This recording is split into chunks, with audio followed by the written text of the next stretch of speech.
Okay, so we are looking at 21st century methods and techniques of teaching geography.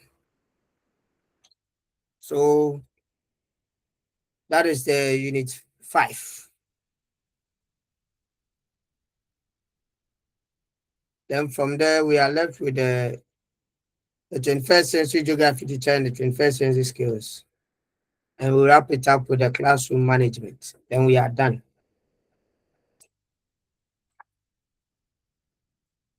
Right from the beginning that we started this class, we're made aware that with now the new standard base at the senior high school, now there is a key component of what we call the 21st century skills that teachers must incorporate and build learners with it. Now, if you can incorporate these skills and also build learner skills so far as 21st century is concerned, then you must also be abreast with 21st century methods and techniques which will lead to the achievement of those skills. And that is why today we want to look at some of the 21st century methods and techniques that we can adapt to help learners acquire or develop their 21st century skills. So, in first place, we need to appreciate when we talk of a method of teaching and technique of teaching, what are we talking about? And at times, I see teachers confusing a method with a technique. You see teachers lesson plan, learner plan, they write through brainstorming method, through question and answer methods, through discussion methods. And I ask myself, why doesn't he know the difference between methods and techniques? And I'm sure some of you have been victim of that. True or false?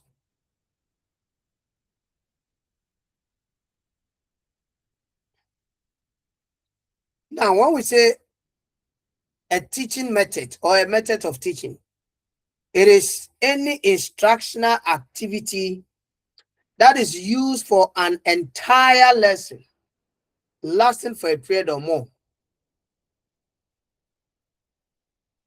So, for example, if you are having a lesson and throughout your lesson, it was question and answer, question and answer, question and answer, question and answer throughout, then we can say that in that lesson, you are using question and answer methods, because that is what you are using throughout the entire lesson.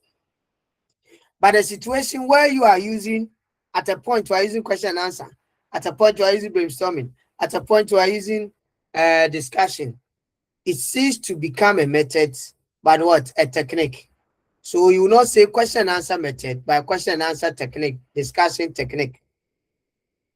Because a teaching technique is also any instructional activity that is used for a relatively short period within a lesson. A relatively short period within a lesson. So, in a lesson where at a point you are using question and answer, at a point you are using brainstorming, at a point you are using discussion or field work, you cannot say you are using question.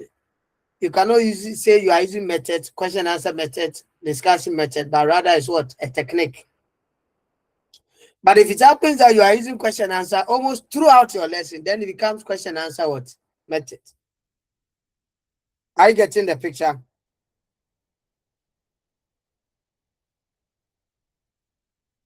So those of you who have been using question and answer method differently in your learner plan and those things, please desist from it and do the right thing. If you are using different techniques within a lesson, it becomes a technique, not a method. But if you are using one up through, then it becomes a question and answer method. But where it becomes question and answer technique, where at one point you are using question and another point you are using a different technique. So what we are trying to say in effect that at times, a teaching method can become a technique, a teaching technique. if it is used for a relatively short period, instead of a whole lesson of say 30 minutes to 40 minutes of or 60 minutes. And a teaching technique can also end up becoming a teaching method, because a teacher would have planned, I'm using question answer, brainstorming, this is all techniques. But in the course of delivery, whether it's due to time or whatever may happen, if the person ends up using the question and answer throughout, though he said it's a technique, but it will end up becoming what? A method. Are you following? Okay. Now let's look at types of teaching methods. There are two major types. We are what we call the teacher-centered method or the instructor-centered methods. And this one is so obvious. So the teacher-centered, this is the type of method where the teacher casts himself or herself in the role of being the master of the subject matter. He is a repertoire of the knowledge. So here the teacher is looked up upon by the learners as an expert or an authority to provide the knowledge to learners. So learners in this context are presumed they are just passive contributors to the lesson, and they are assumed to be passive and copious recipient of knowledge from the teacher. What we mean is that here the learners are passive, and all what they have to do is to receive the knowledge from the teacher.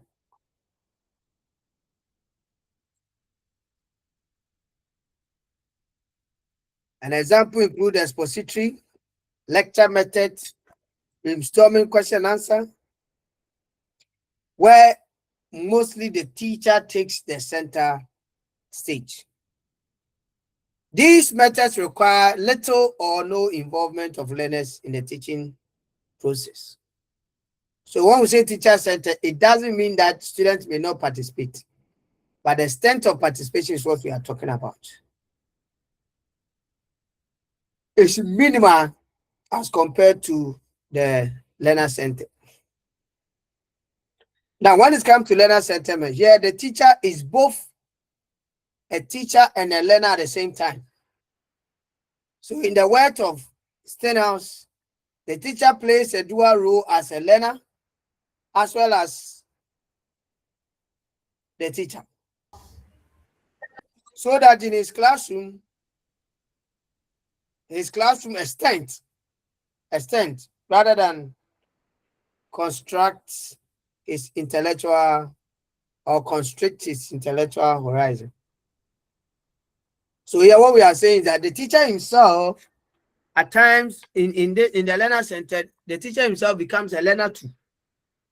Because this is where we use a certain method, like let's say discussion method, for example. The students are discussing among themselves, then they come and do a group presentation. What the teacher is supposed to do is to also sit and listen to them, to also observe and learn. That's why we are saying that in some of these methods, the teacher himself becomes what? A learner as well. Though he modeled the various topics for the student to research and discuss. An example includes discussion method, discovery, or inquiry-based learning, or that of the Hills model of what? Learning through discussion. Now, having said that, we would want to look at some of the specific methods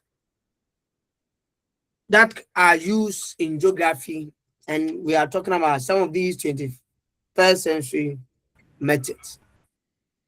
But before that, any question on the meaning of the method technique at the time?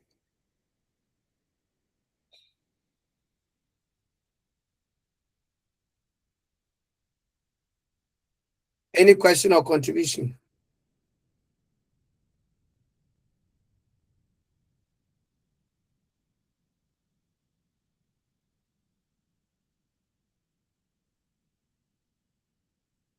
Okay. Then we are looking at experiential learning methods. Now, experiential learning is a learner-centered type of teaching method which emphasize learning through direct experience and reflection. So that means that the learners must have a direct experience with whatever topic they have shared among them. And while they have a direct experience and reflect on it, they learn. So it involves students engaging with real-world geographic context, allowing them to connect theoretical concepts learned in the classroom with practical applications in their environment. So experiential learning will run students to go to the field, have an encounter with objects, observe it, feel it, ask questions, and provide the needed responses as well. So learners actively construct their understanding through experiences rather than passively receiving what information from the learner. We are told that experience best teaches. When the student through their experiences are able to construct their knowledge, it lasts for long.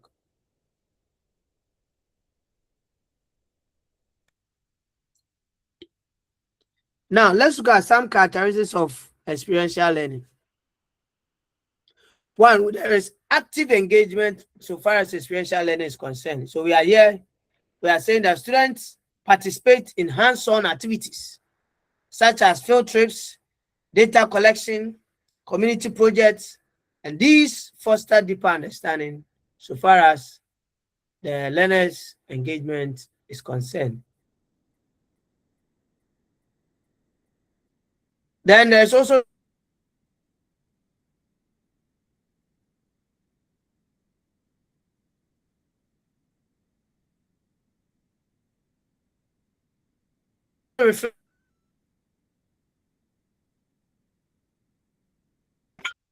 reflect, introspect on their experiences through the activity that they have done. So they reflect on their experiences, analyze what they have observed and learned, and connect these experiences or insight to geographic or theories. And there's also application of knowledge. So learners are able to apply the theoretical concept to solve real-world geographic problems. The theoretical concepts are the things that we have learned in classroom, we have been exposed to. So we connect those concepts, facts, principles, the values, and solve a real-world problem in that. That's what I say application of knowledge. We apply those things. So example, students may study local environmental issues like flooding in urban areas and propose solutions based on their findings. So they are using their knowledge in environmental issues like flooding and design appropriate solution to this problem. And that's what we mean by application of knowledge about car.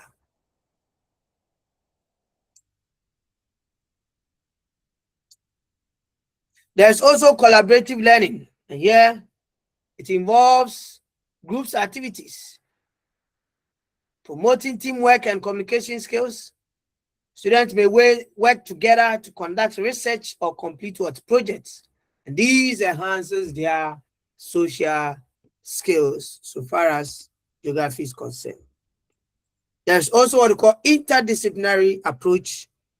And we are saying that through experiential learning, it encourages connections across various subjects, integrating geography with science, social studies, and environmental education, and thereby enriching students' knowledge and experiences in that regard. So the interdisciplinary, that means that when they go to the field, they observe the phenomenon and they are describing. At times, they need to bring some concept in other subject areas and disciplines like sciences, social studies, environmental education to try to unearth the happenings to which they are on the field.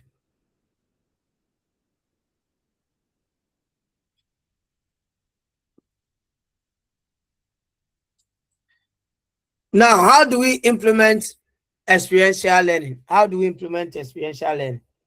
The first thing is filtering. You cannot be doing experiential learning in your classroom, in your house. That would be an armchair experiential. Unless you are using virtual field experience. So in every experiential learning, you must consider is field trips. So organizing trips to significant geographic sites, such as national parks or urban areas, allows students to observe ecosystems and human environment interaction. So for example, when students visit Kakum National Park, it can help the student understand the biodiversity and conservation effort in the area. There's also community projects and experiential learning where students are engaged in local environmental initiatives such as for tree planting or waste management programs. And these foster civic responsibilities and practical application of geographic concept. There is also the use of technology in the implementation of field experiential learning, especially when you incorporate GIS and mobile apps can enhance data collection during the field work, especially when you have GPS, which can take the coordinates of the area to help your analysis. So students can analyze spatial data related to urban development in cities like Accra, among others, with the use of these technologies that are available in the area of subject.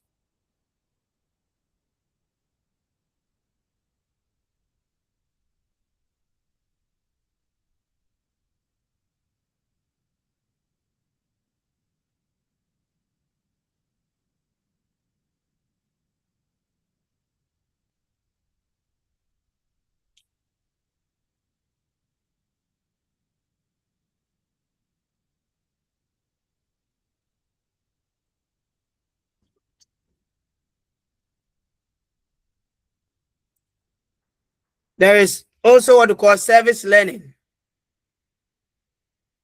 So in the experiential learning, service learning projects or enables students to apply geographic knowledge whilst addressing community challenges or issues, such as maybe planning for climate resilience or sustainable agriculture. So when you are addressing a project or you are in the process of conducting, you are doing a project, and on the project you are applying various geographical concept knowledge skills in addressing the project or embarking upon that project in the area of geography. That's what we call service learning. Then simulation activities. So simulation helps to model geographic phenomena such as weather patterns or urban growth, which allows students to experiment with different variables and observe outcomes as far as whatever they're observing is concerned.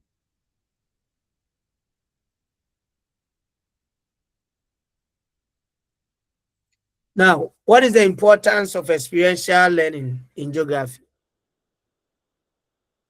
Yes, please. I think I've seen a hand. Yusuf. Please, I want to find out. Yes, please. Please, can we use a geography room as a way of implementing experiential learning? Geography room is not a room for experiential learning. You see, geography room, if you are using it for virtual field experience, that's fine. But ideally, in the experiential learning, the student must have a direct experience with what we are talking about. That's why there's first implementation. The first thing is to consider field trip. But if you are going to go by virtual field trip, then there could be another experience of learning, but that is more of virtual. That means that what they should have gone to the field to observe, you have modeled it in a form of video or motion that they are going to watch in the geography room or the classroom. But in experiential learning, the main key underpinning is that the student must have direct experience with the phenomena.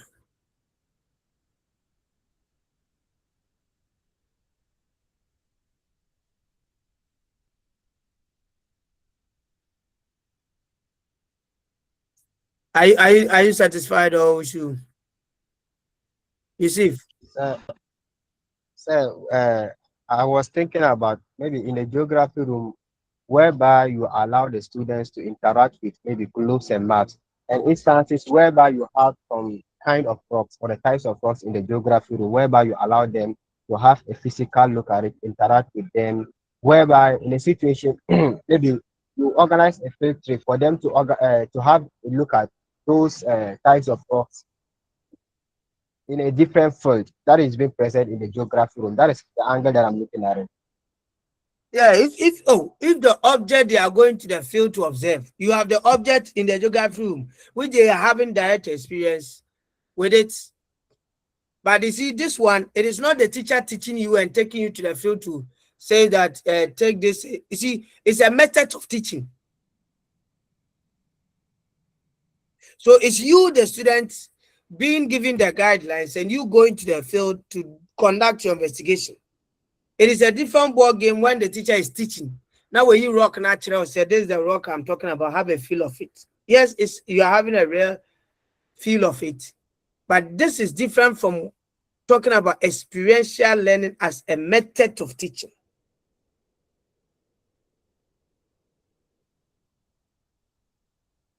Are you I getting the picture? understand. Yes, Uh-huh. please. Thank you. Okay, Stephen, Sure, Doc.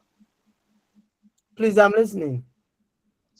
Please, instead of saying or right or stating experiential learning, can we also say it is a practical learning or practical approach? Because, like you said, experience best teaches. And before you get the experience, at least practical has to come in before you get the experience. So instead of saying experiential The learning, term can is we say experiential, practical learning or something like that? but the right term is experiential learning. You can ascribe any word because of some of the characteristics they are, like because they are in a rare, you see, more or less not like a practical, but where you are given opportunity to have direct contact with the issue you are to investigate. You see, for example, you hear that you want to learn about volcanic eruption and its effect. Then the teacher rather groups you and take you to an area where such thing has occurred and task you in group to investigate, gather your findings, and as you gather those findings, you come and share in the classroom. That's a typical experiential learning activity. So, yes, it involves practical experiences. Practical experiences means you go to the field and have direct contact with the object. It will not make it a practical learning method. It has a feature of practical experience, but the right term is experiential learning. Hence, you cannot replace experiential learning with practical learning method, because there are other methods of 21st century which also involve practicals, like problem-based, projects, case studies.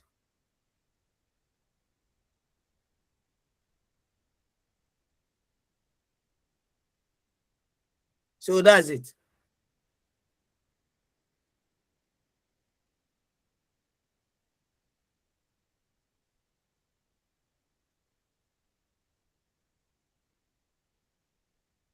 Any other?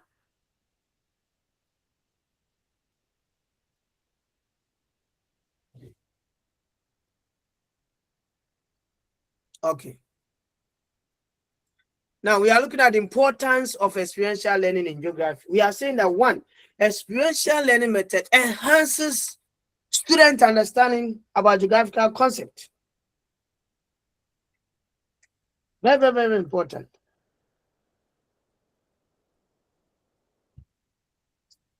Because they have direct experience or contact with the object, they are there feeling gadochi, seeing is believing. All these things enhances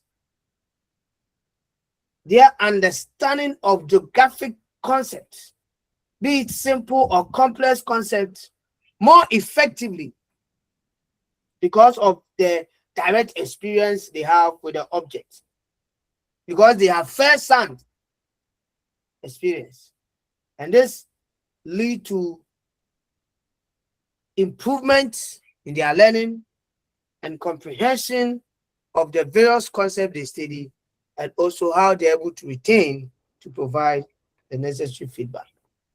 Because if it comes to other, if it were to be theoretical, what is taught him, yes, they may get some experience, that will be theoretical experience. And at times, what they learn within some days, they have forgotten.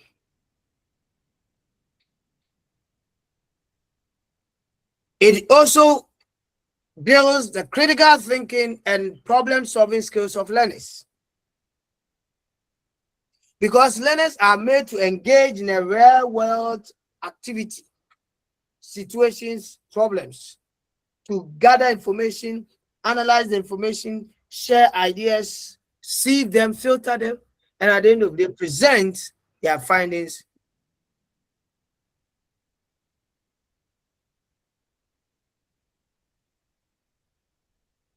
And present their findings. And while they present their findings, at times, friends, peers are able to interrogate, and they're also able to provide further and better answers or particulars to the questions that have been. So whilst they go through this activity, it builds their critical thinking, analytical skills, and problem-solving skills as well.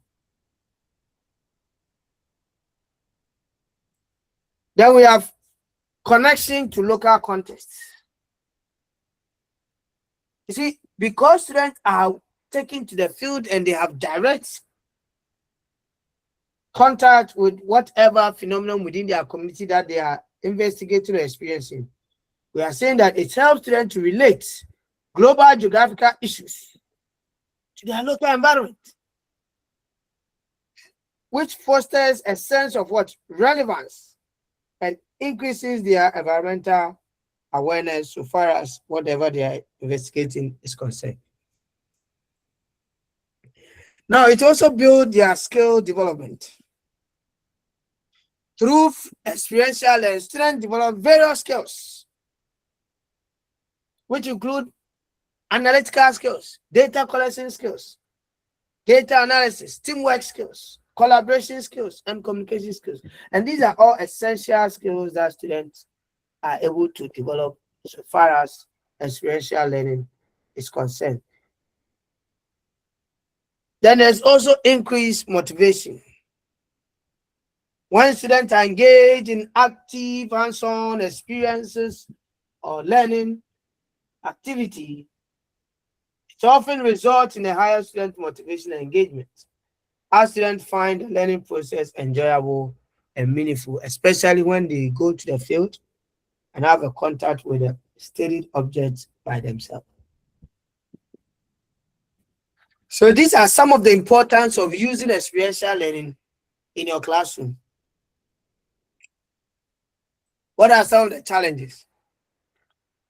There is always issue of limited resources, especially in Ghana, where many schools may lack the financial resources, the logistical support that are needed to organize field trips or implement these methods effectively.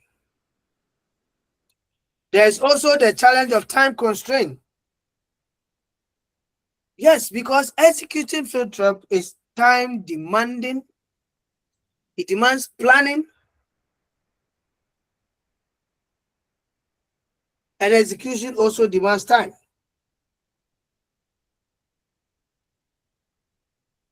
So if there are no time or sufficient time, it will end up becoming.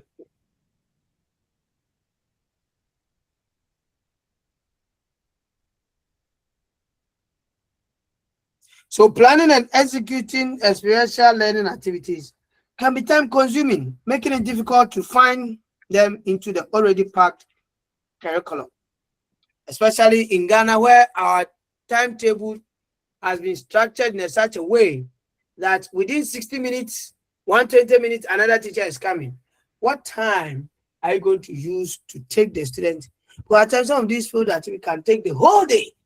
That means that you have distorted other teachers' what time and resource.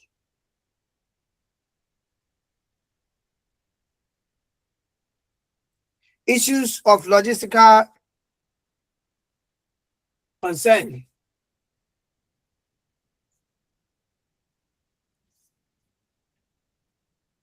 If you want to organize field trips, go to the place to let the students have an experience. There are many logistical issues you may face. Example, the bus to take to the place, and where teachers were not paid to pay. You realize that you need transportation, vehicle for transportation,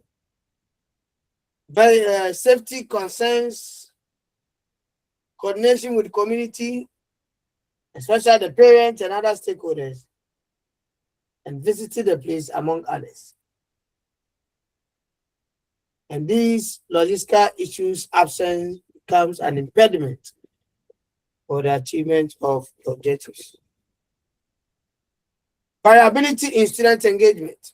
And here we are saying that not all students may be equally engaged in experiential learning activity, particularly if they are not perceived as relevant to their interests or future aspirations. You see, we all know that there are some students who best learn by doing. So such students, experiential learning is very good for them. But what of those who learn best by hearing and through visuals? That's why it is important that we complement each other to get the best out of all the things that is being done.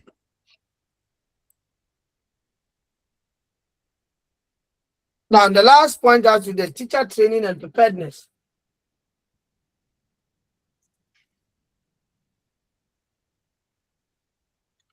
See, the kind of training you have received also influence the way you teach. True of us.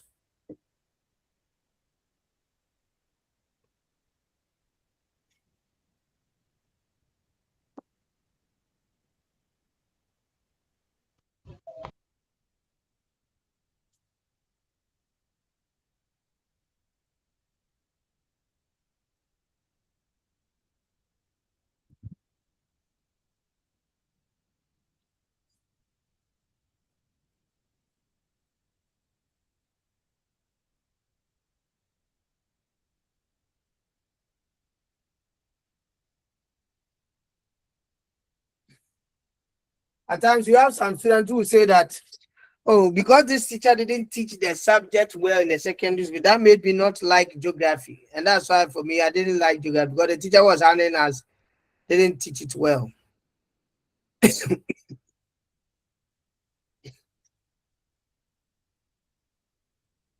That's why I did not like the subject. That should tell you that the way you are taught by your teacher will determine whether you also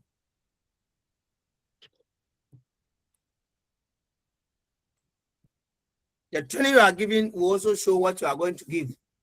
Because you cannot give what you don't have. When Peter said, silver and gold have I not, what I have I give in the name of Jesus Christ of Nazareth. Rise up and walk. He gave what he has. As Jesus, he didn't have money. So the training you have been given, that's what you have, and that's what you give. Until you get opportunity to go for professional development programs, PLC programs, where you can expand your knowledge or horizon about the concept. That's why professional development programs are very good for you. Don't spend all the money for your rent and others.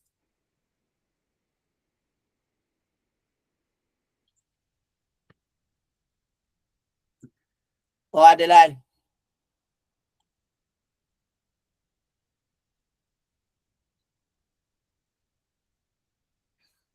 They spend money on guests. Yeah, more girls send me our house.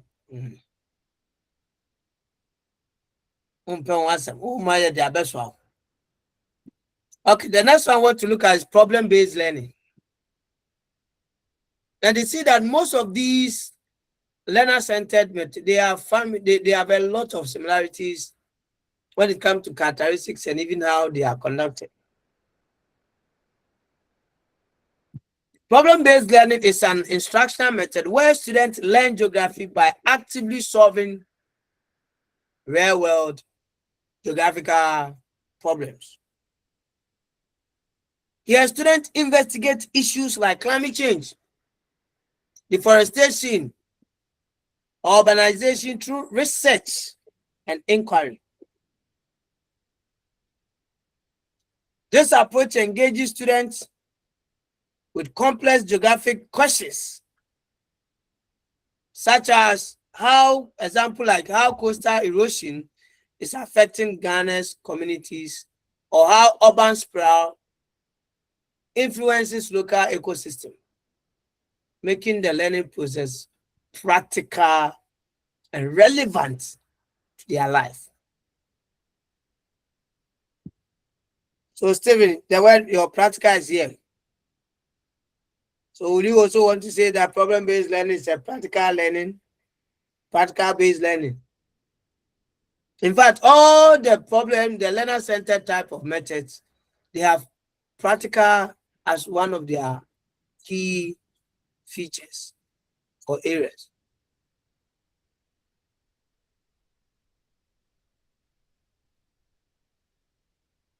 One of the characteristics of problem-based learning is that it's learner-centered or student-centered.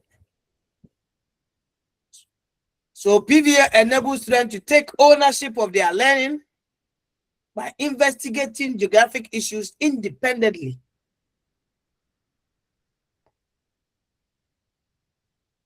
So in problem-based, the teacher can decide to present the scaffolding or the L structure problem to the learner for them to investigate.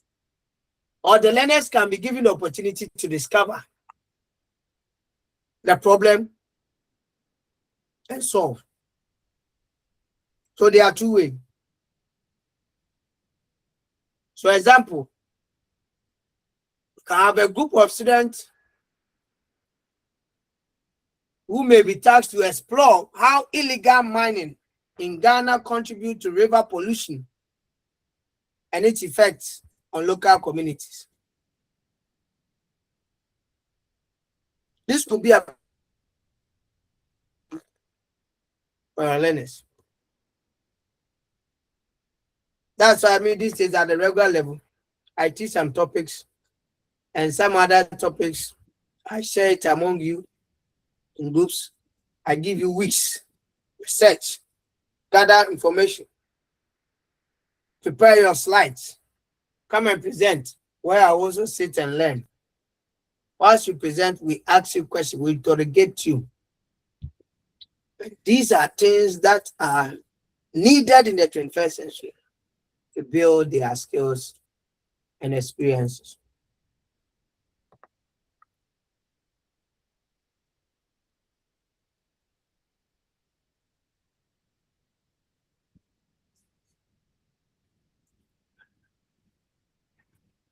There's also real world problems which is a hallmark of problem-based learning. You cannot figure out anything which do not have a reality. So there's nothing like assuming. There's nothing like, let's say, it should be what is the issue. Point them to the issue, the problem, so that they will discover a medium and ways they can arrive at a solution to the problem.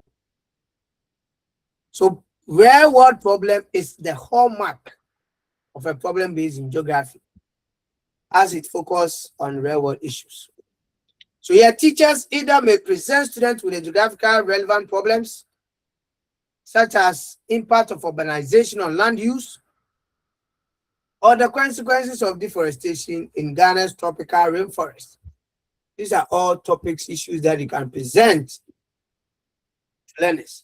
And like I said, at times the learner themselves are also given opportunity to discover things themselves.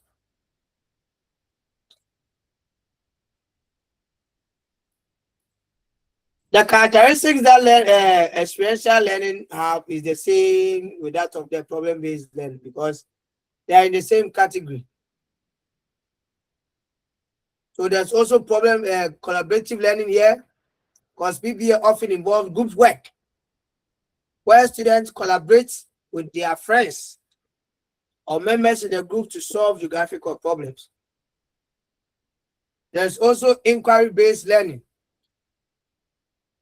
Rather, this one avoid or desist from rote memorization, rote learning. And students in DPL uses inquiry to learn geography, where they must gather data, interviews, analyze them, interrogate, and provide reports. There's also reflection in problem-based, where they are supposed to have an introspection, reflection, assess the things they have done so far, the solution, think through it, about what they have done so far, and the solution to solve the problem. Now, how do we conduct problem-based learning? The first in the implementation of problem-based learning, the first thing is for you to identify the problem. And I remember in my MPhil, my thesis was in this area, problem-based learning in geography education. And there were interesting findings.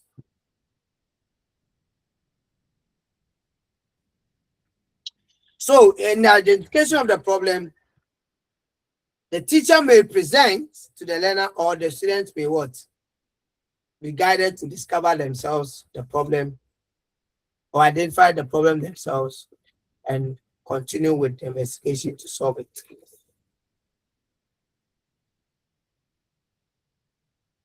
So that's why teachers in a geography classroom select real-world geographic problems that are relevant to student environment. After identifying the problem, the next is to research and explore more.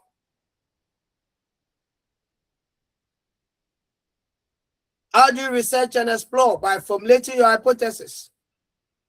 Gather some secondary review, go to the field, gather data, interview people about the problem and the possible ways to deal with the problem. That's why I say that geography students gather data from multiple sources, such as maps, satellite imagery, government reports, and academic articles.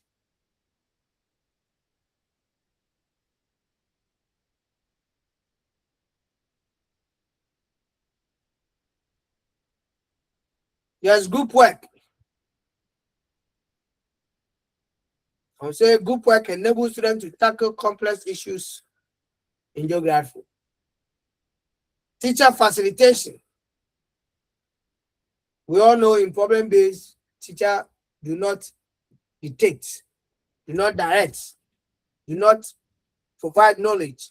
What they do is that they rather supervise the process, they monitor, and they provide guidelines as to how the thing should go. That's why I say they serve as facilitator rather than what? Direct instructor. Then presentation and reflection. After researching the problem, gathering the data, analyzing it, generating your reports, you must also present their findings to the class. And the class will also interrogate their findings. And when they interrogate, they may also ask questions for them to also reply or provide answers. Then by so doing, they are also reflecting on their attacks and where they got it wrong and where they need to modify, and where going forward they need to pay attention to in their investigation.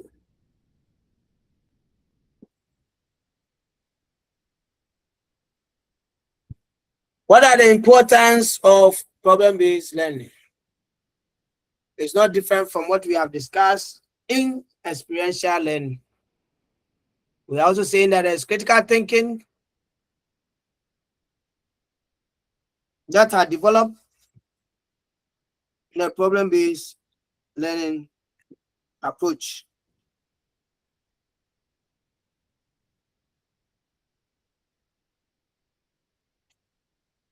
Because in the problem-based, learners are also made to expose to the field, describe, explain, gather data, analyze complex issues, or the data they have acquired, they analyze it, generate findings, report them out.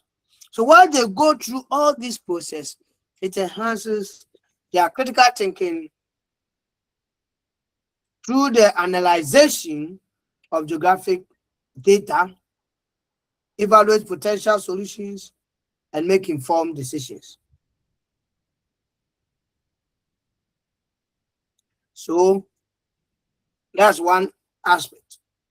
Application of knowledge. It allows students to also apply their geographic knowledge, theories, concepts, facts, generalization to real-world problems in geography.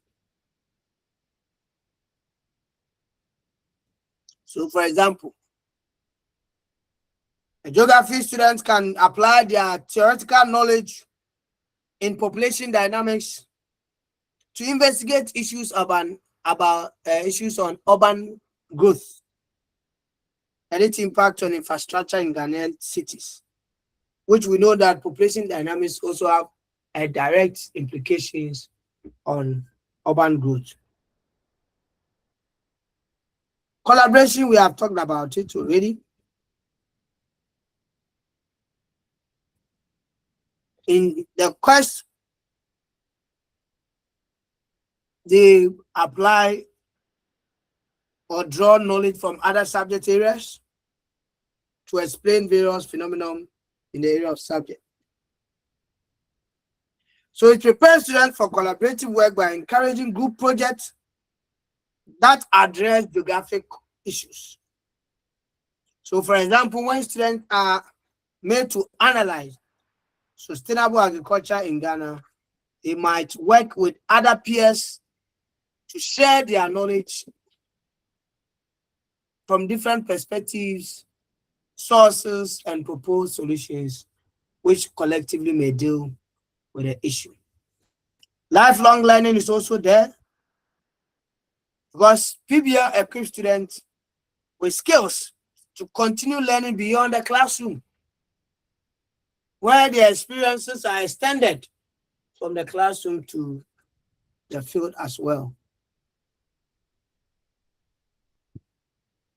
So by engaging in inquiry-based projects, geography students develop problem-solving and research skills they can use throughout their lives. And contextual learning is also one area. But we are saying that problem-based learning makes geography more engaging by connecting learning to the local context. For instance, students study water management in Ghana might explore how local communities in the Volta region manage water resources, making learning more meaningful and culturally relevant. Yeah. Now, what are some of the challenges?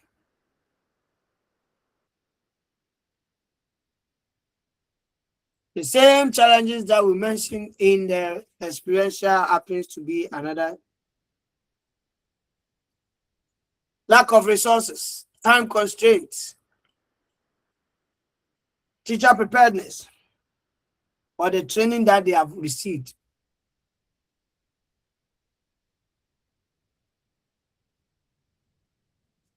Because, like I said,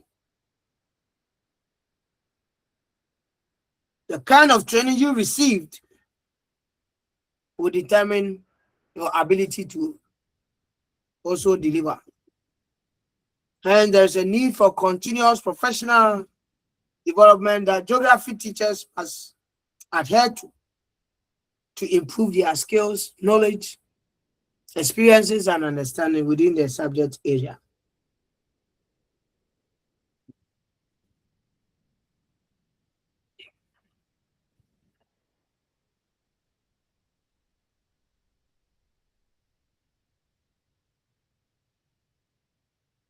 There's assessment difficulties also there.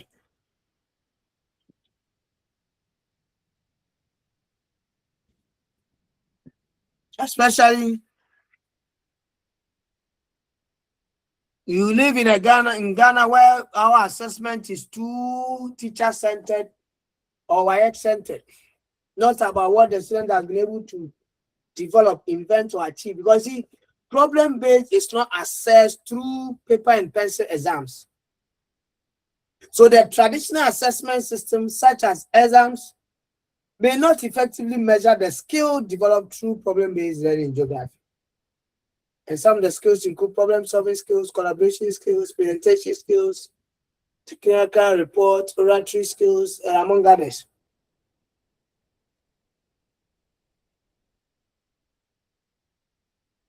So teachers, we need to develop new methods to assess student geographic inquiry processes and problem-solving skills. There's also issue of unequal participation due to group dynamics. See, especially where you have students where some are extroverts, introverts, and the way they behave, their characteristics. See that some may not be so much okay with this open nature of activity, especially those introvert people, the quiet type, the reserved type.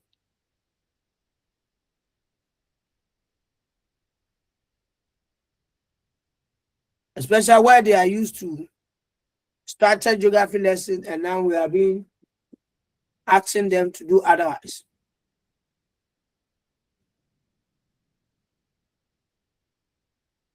And these dynamics among learners and groups may lead to unequal participation, where some students contribute less to the project. I remember my level 100 students, while they were doing the presentations, one of the group were complaining that said, next semester, I believe we are not going to use the same group. Some of the students did not participate at all, but I told them when they are not participating, report them. So if you fail to report them, don't think that next year I'm going to change the group. It's possible we are going to be in that group to the end, your first degree. And say, says dog, this one there. And these are all human situations. The question is, how do we make problem-based learning effective in geography? There should be training about these methods and how they are used and how they can even assess. There should be more of continuous assessment, especially assessment for learning and not of learning, will be so much interested in what learners have been able to achieve, develop, and present rather than paper and pencil exam. So geography teachers using this must develop rubrics that evaluate student problem-solving skills, teamwork skills, interpersonal skills, presentation skills, oratory skills,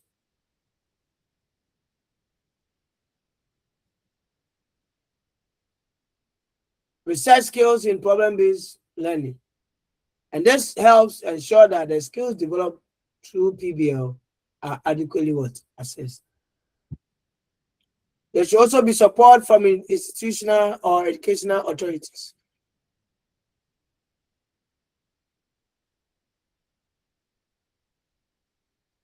So educational authorities must provide support through policies and funding that enable students to assess the resources needed for geographic inquiry. So this goes to GS, Ministry of Education, NACA, and all stakeholders who support learning, teaching and learning. Then we have collaborative culture. A collaborative classroom culture enhances the effectiveness of problem-based learning in geography. Well, because teachers can promote group work and peer feedback to enhance students or encourage students to work together and share their findings among others. And these things bring about collaborative culture. Access to resources is about provision of more. Then problem-based must also be integrated in the curriculum so that teachers may be guided to use them. So these are the measures that can be put in place to ensure that the challenges encountered in using problem-based will be addressed or dealt with.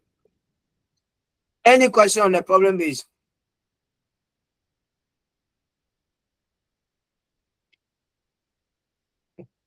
Any question?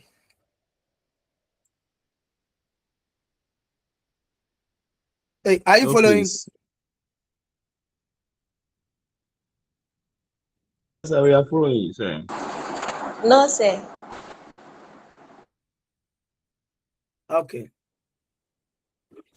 As for field work, because we have done it in teaching geography, I don't intend to go through field work again with you, but we have done it as a whole topic on its own. So please help me, pardon me to skip field work. Why? So that we can save the time for another thing.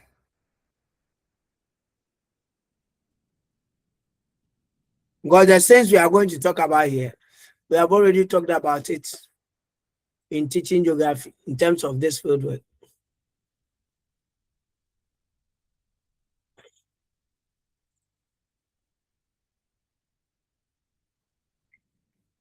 Now let's talk about role play or dramatization.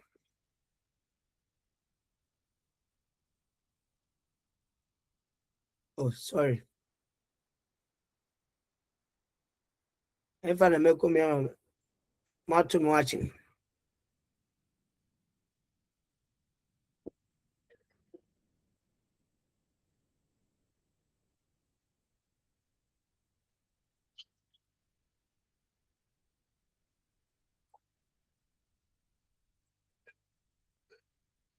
Now, role play or dramatization method is a dynamic and interactive teaching strategy that immerses students in real-world scenarios relevant to geography.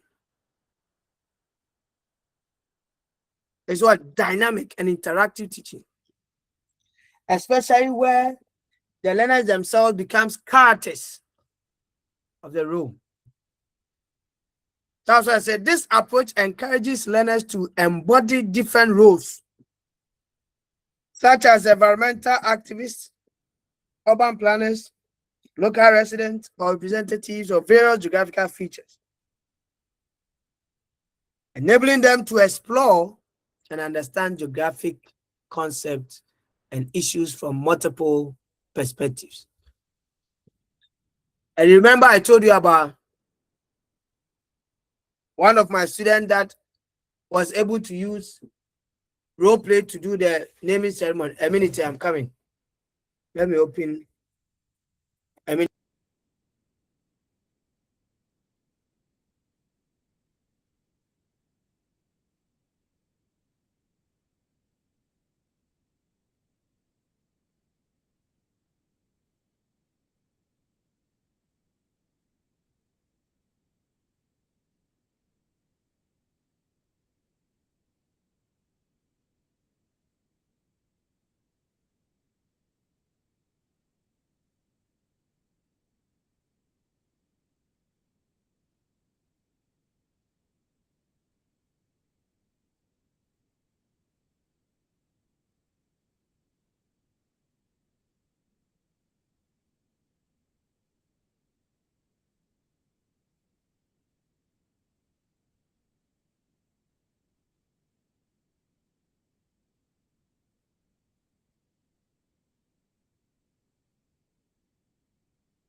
Let's continue.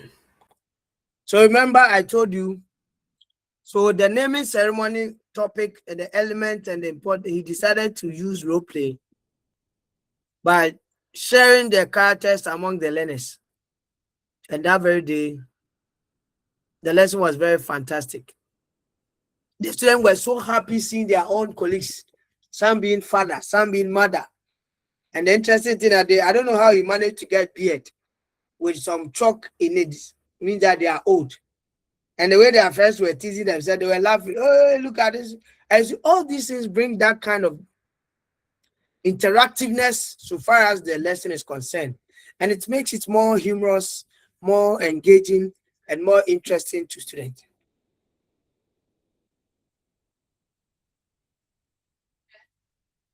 That's why teachers must be very creative.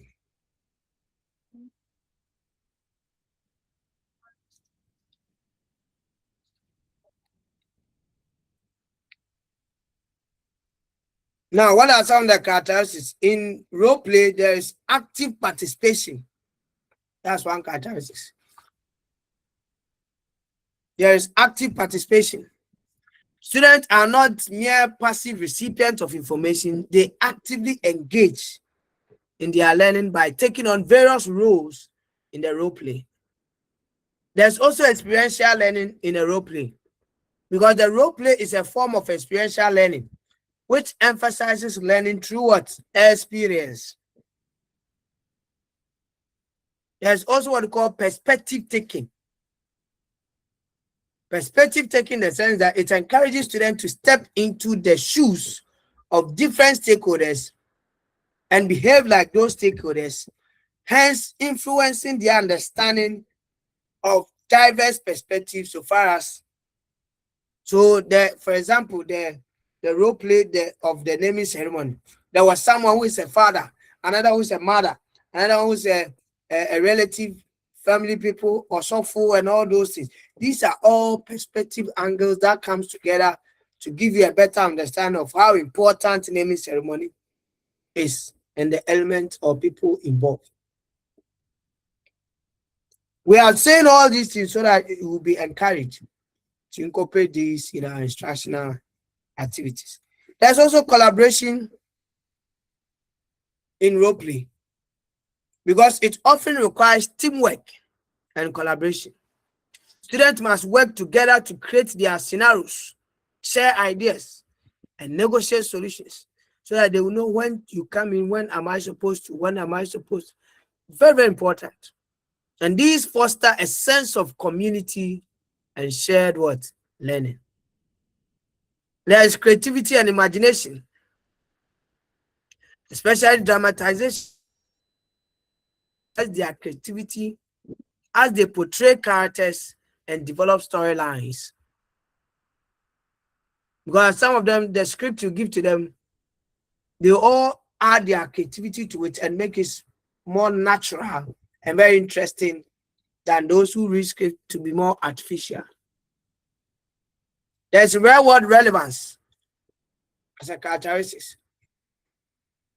So role play scenarios can be tailored to reflect real world issues in Ghanaian geography, making the content relevant and relatable. So for instance, a role play could involve discussing the impact of urbanization in Accra, helping students to understand the city growth and its associated what challenges. But what is happening? So you see, just like what the movie people have been doing.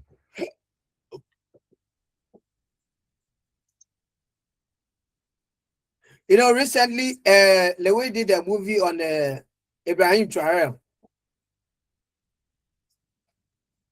where even he had a rep from Burkina Faso, and Ibrahim also gave him some soldiers. He's trying to model the actions and inactions of the leadership of Ibrahim Traoré and how people can learn. So though it was a movie storyline, but it was representing a real world situation in Burkina Faso. I've gotten it. Hello? Okay.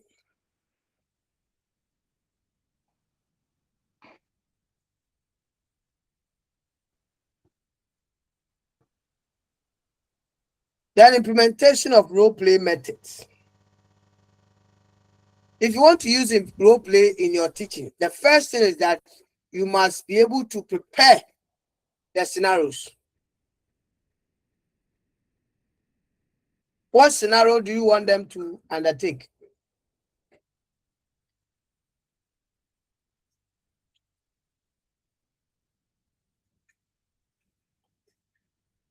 The teacher should develop realistic and relevant scenarios that reflect local geographic issues. So is it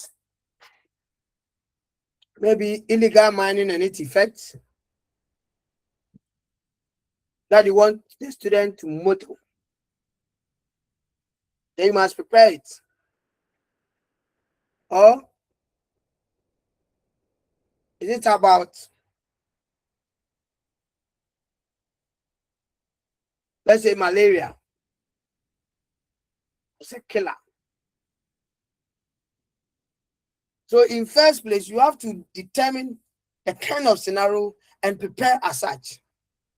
The next thing you must also do is that once you have been able to determine the scenario and prepare, then the next thing is to assign roles, the various characters, what each of them are going to do. So each student is assigned a specific role related to the scenario. So for example, in a role play about a coastal community facing erosion, roles could include fishermen, government officials, environmental scientists, and community leaders who are all stakeholders in ensuring coastal community erosion issues. So what are the roles of the fishermen in cabinet? Government officials like the Ministry of Fish for Fisheries and Aquaculture. Those in environmental scientists, community leaders, those are infone, those people in the community, they all have a role.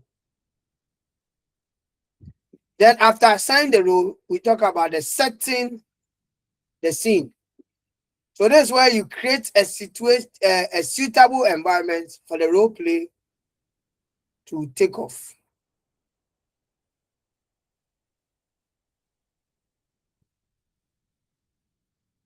So example, the context we are talking about, Maybe you can display maps, videos, or images relevant to the scenario for them to have a look at it, and how they're also going to model their characters to reflect those scenes that they have seen or you have shown to them.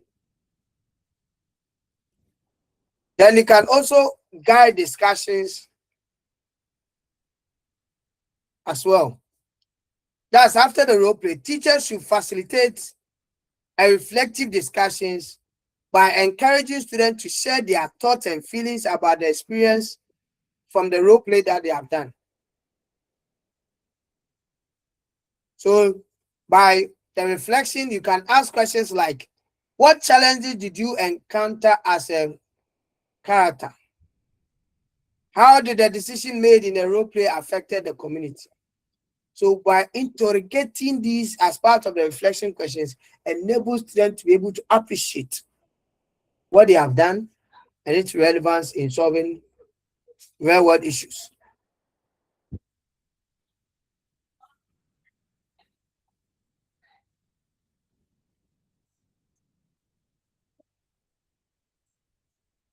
Then we have integration with curriculum. So the role play methods should align with the broader curriculum goals and objectives. So for example, you can use it to reinforce topics like sustainable development, population dynamics, or the impact of globalization in geographic context. Then assessment of learning. Now, incorporating assessment methods such as peer feedback or self-reflection can help evaluate student understanding and engagement.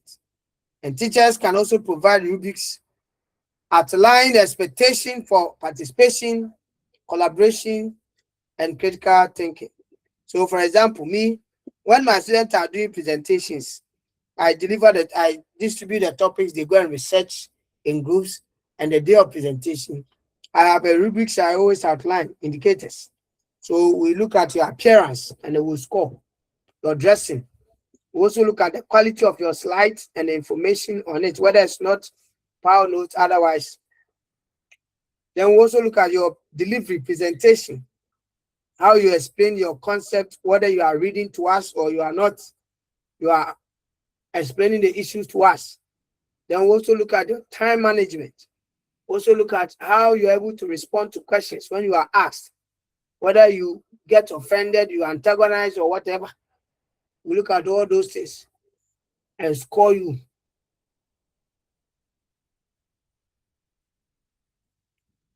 So you can also model any, depending on the type of what you look out for, can guide your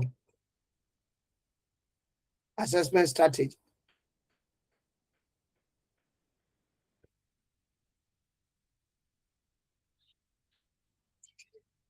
Importance of role play in geography. Why is role play important? While we are saying that role play deepens understanding. When we say role play deepens understanding, what are we talking about? What do you mean? Yes, anyone to add your voice?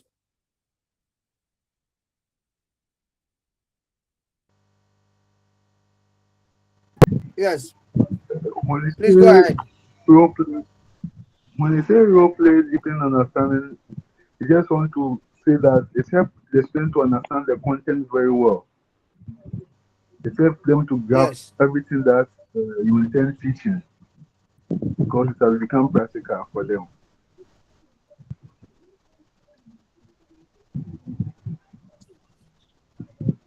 Okay. Yes, any other? Stephen, your hand was also up, so you can, let's say you.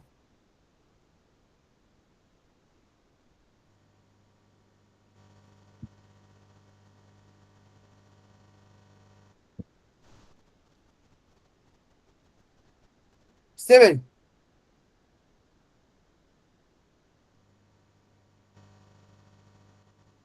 Yeah, so it deepens understanding. Yeah, Mr. Asante. Yes, sir. because learners are directly involved in the role play activities, the kind of role that they play, they are able to understand the whole thing because they feel part of the whole system or the whole work. That's it. Yes, Thank you. thank you. We all know that research has also shown that these days learners learn best when they see visuals, videos, pictures, the scene, when they are also involved in the act. We are talking about students appreciating a problem of, let's say, effect of illegal mining on the community. And we have made this in a form of a role play where the students themselves are characters that their own colleagues are viewing their colleagues.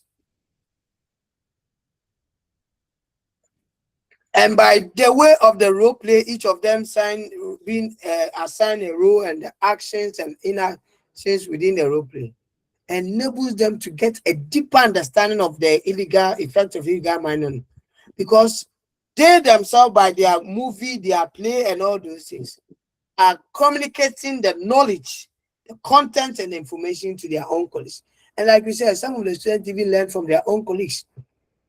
And because it's a practical experience, like we are watching, seeing, and doing, that's why we are saying that it brings about deeper understanding. So by students acting out scenarios, they can better understand complex issues within the subject area and how they are able to go about it. It also encourages critical thinking, because students must analyze situations from various perspectives, which promote critical thinking skills. So, for example, when you are debating resource allocation in a role play scenario, students learn to evaluate the implication of their choices for different stakeholders. As for engagement, we all know that it increases engagement. It also promotes empathy.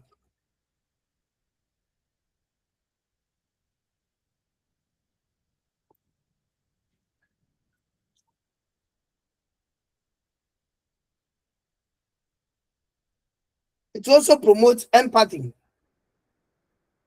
Why do we say so? See, by learners stepping into the roles of diverse characters, students can develop empathy for others' experiences and challenges that they go through. And this emotional connection is particularly crucial when addressing global issues like migration or environmental problems. Just like your brother or sister who's in a critical situation, by role play that you step in that shoe, behaving like the person who was in that critical situation, speaks a lot of volumes and makes you feel that, hey, Charlie Adenya is a.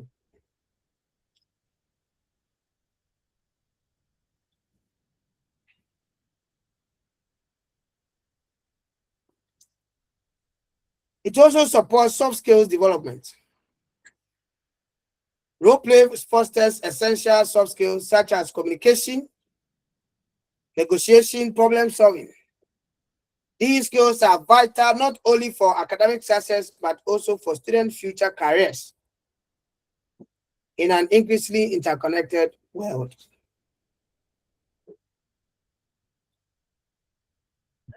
It also enhances cultural awareness. In Ghana, where we have diverse cultural backgrounds, cultural beliefs, and cultural issues, and where we are able to coexist.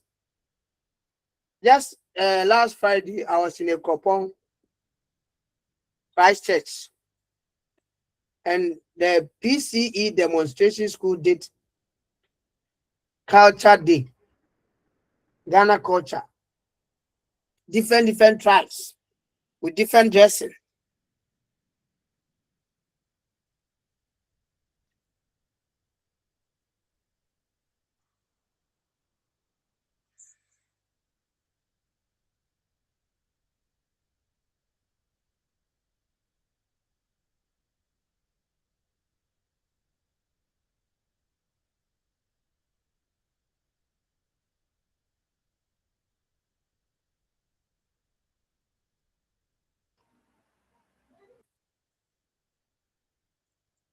So as we tend to emulate these characters and those things, and I was there just watching.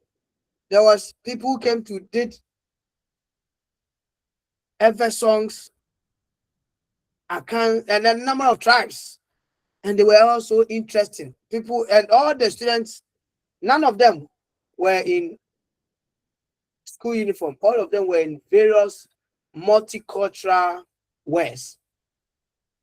Smoke, kente, a tam, to efe keke, na efe. Na mi yema nka mi akora abisumi shebi. I really enjoyed it. Though I wasn't part, but I was just standing somewhere and enjoying the culture. So by doing all these things, it makes us coexist irrespective of differences in our cultures, religion, or background. Role play can be an effective tool for promoting cultural awareness and understanding. By exploring different cultural perspectives in geographic contexts, learners learn to appreciate the richness of our culture within our society.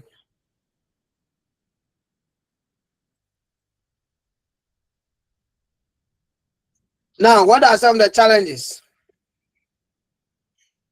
The challenges are not different from ones we have talked about, with the exception of student comfort levels, which we are saying that not all students may feel comfortable participating in a role play.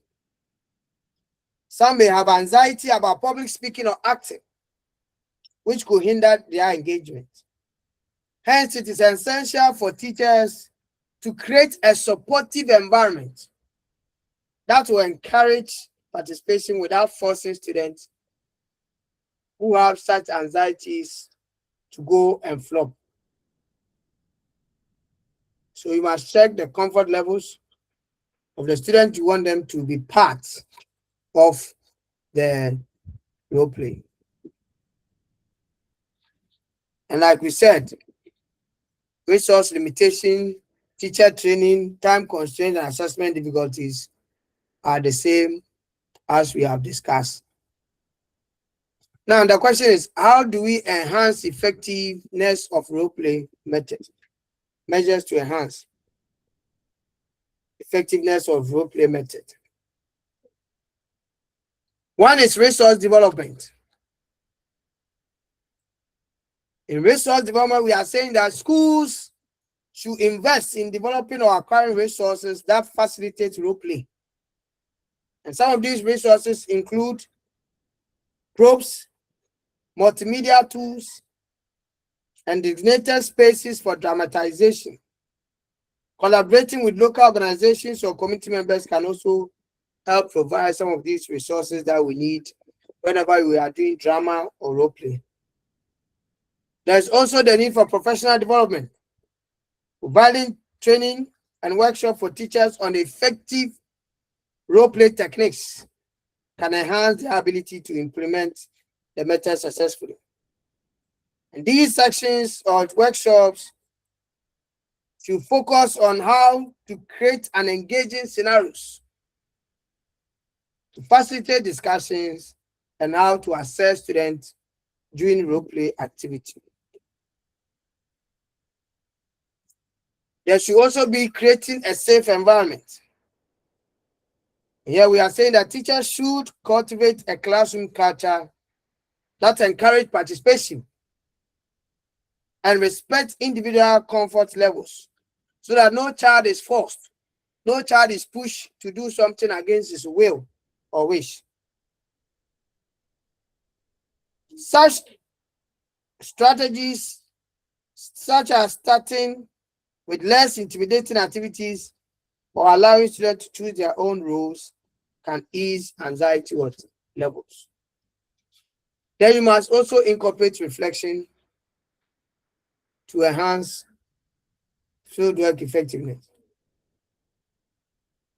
Here we are saying that build structured reflection into the role play process to help students articulate their learning and connect it to the broader geographic concept. So teachers can use guided questions or journals to facilitate the reflection after each role play activity so that the students can be able to articulate their views, their concerns, their issues so far as the role play is concerned. There should also be feedback and assessment, where we are saying that developing a clear criteria for assessing role play performance can help educators evaluate learning more effectively. And utilizing peer assessment, self-reflection, and teacher observation can also provide valuable insight in student understanding and engagement in role play. Curriculum integration as another measure. Role play scenarios should align with geographic themes and issues relevant to student lives and local context. This relevance enhances the learning experiences and helps students to see the application of their knowledge in a real-world situation. So it must be aligned to help students connect that experiences to what is stipulated in their curriculum or the teacher's manual. You can also have a collaboration with communities. So partnering with local organizations, NGOs, or community leaders can enrich role-play scenarios with real-life insights and experiences, making them more authentic and impactful for students. So these are some of the measures that can be applied to deal with role-play scenario.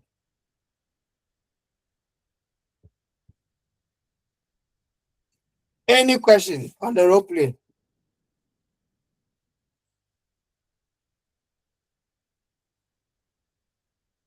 Any question?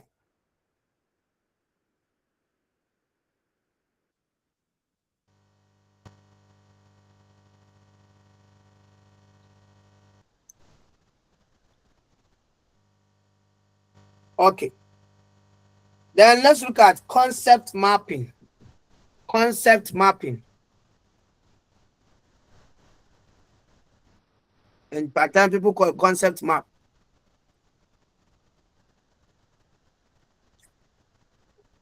Now, concept mapping is a visual tool that helps students to organize and present knowledge in a hierarchical structure or manner.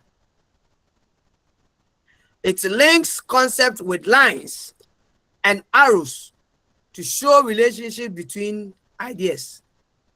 So in geography, concept maps can help students visualize connections between the physical and human geography topics, such as climate systems, population distribution, and natural resource management. So this is a typical example of a concept system of a hydrological cycle.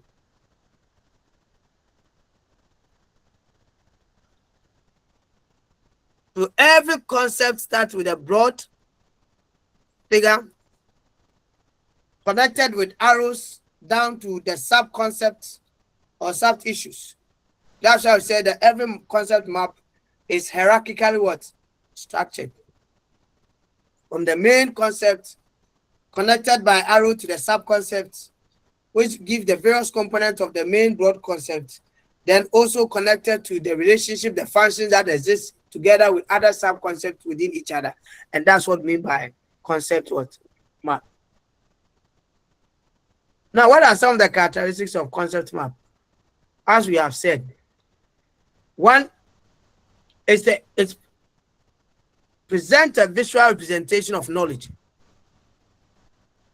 And here we are saying that it provides a visual framework to organize geographic content. So, like we said, students can create maps showing the relationship between climate, vegetation, and human activities in various regions of Ghana, illustrating how these factors interact to shape the environment.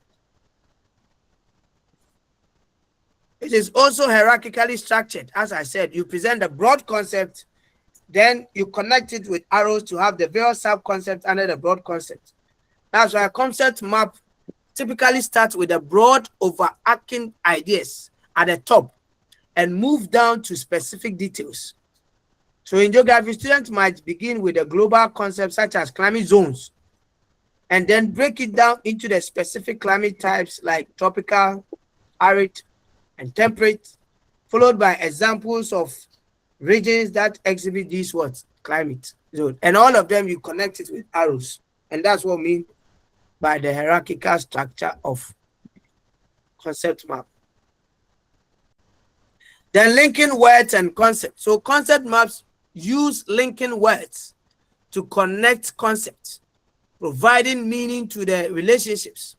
So for example, in geography concept map about natural disaster, students might link earthquakes to tectonic plate movement, explaining the cause-effect relationship between the two. Active engagement. Creating a concept map requires students to actively process and structure geographic knowledge. Because if you don't know the various concepts, the various sub-concepts, and how you can link each of them, you cannot. And so we are saying that this method promotes deeper understanding by encouraging students to identify and clarify the relationships between geographic concepts such as population growth, urbanization, and environmental degradation.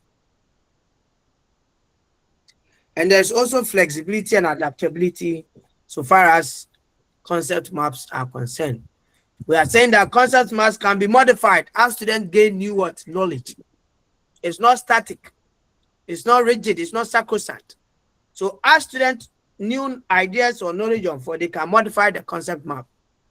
This flexibility makes concept maps ideal for revising and refining understanding of complex geographic systems, such as water cycles or migration patterns in different parts of the world. Now, how do we implement concept mapping? A minute.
Okay, how do I implement concept map in my class?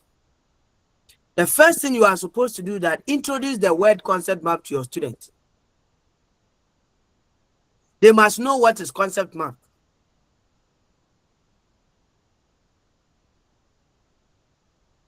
How does it look like? How is it done? So you must expose the learner to it first. Just like the principle of contiguity. Remember when we talked about contiguity principle, that if you want your learners to do something, first show that thing to them. Let them ask questions, familiarize themselves. Then you can ask them to produce that. So teachers must first introduce the basics of concept mapping, showing students how to organize geographic concepts in a visual structure. So for example, a geography teacher might start by creating a concept map about the hydrological cycle, illustrating the relationship between precipitation, evaporation, runoff, and groundwater storage. The next one is collaborative mapping. Students can work in groups to create concept maps, which will foster collaboration and teamwork. So, for example, in a lesson on urbanization, group of students can map out factors such as population growth, infrastructure development, and environmental impacts, discussing how these factors interrelate, so that in drawing the concept mapping, they can use these factors and connect with arrows to each other and explain the arrows about the interrelationship or connection between them.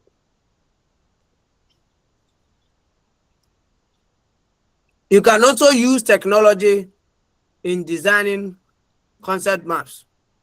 So digital tools like CAMS tools, MindMasters, and Google Drawings can enhance the concept mapping process. So in geography, students could use these tools to create interactive maps showing the distribution of natural resources in Ghana, allowing them to update and expand their maps as they learn more. So these are tools that you can read more on the net and on YouTube, and how they are used to create this map, so that you can also utilize them in your areas.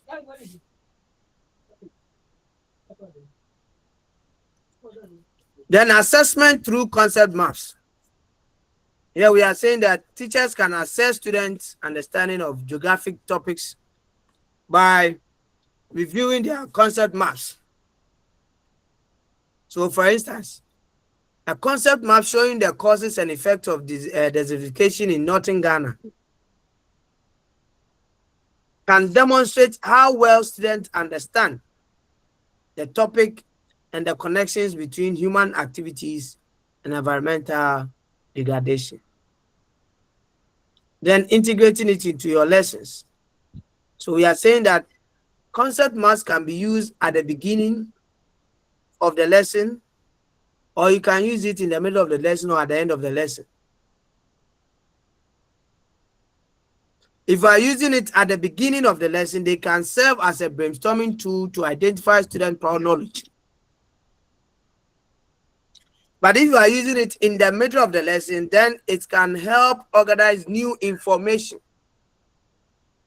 And if you are using it at the end, then it's to provide a summary of key geographic concept that has been learned.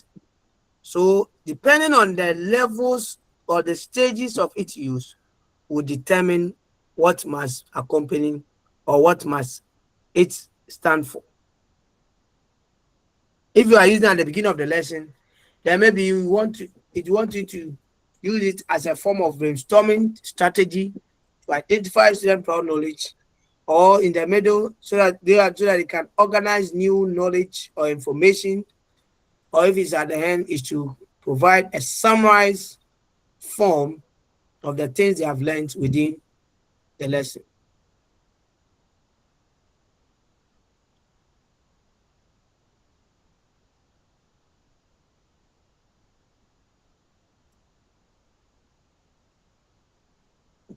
Importance of concept mapping in geography.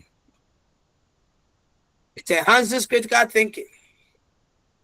It improves retention and understanding. It encourages active learning. It facilitates group work and collaboration and supports curriculum objectives. Now, what do we mean when we say it improves retention and understanding? Already, we all know that. As for critical thinking, we know that once you are designing, thinking through the broad concept and the various concepts, choosing out the various sub-concepts or issues and elements, and mapping it against the broad one with arrows, it's a form of critical analysis and critical engagement that you are doing.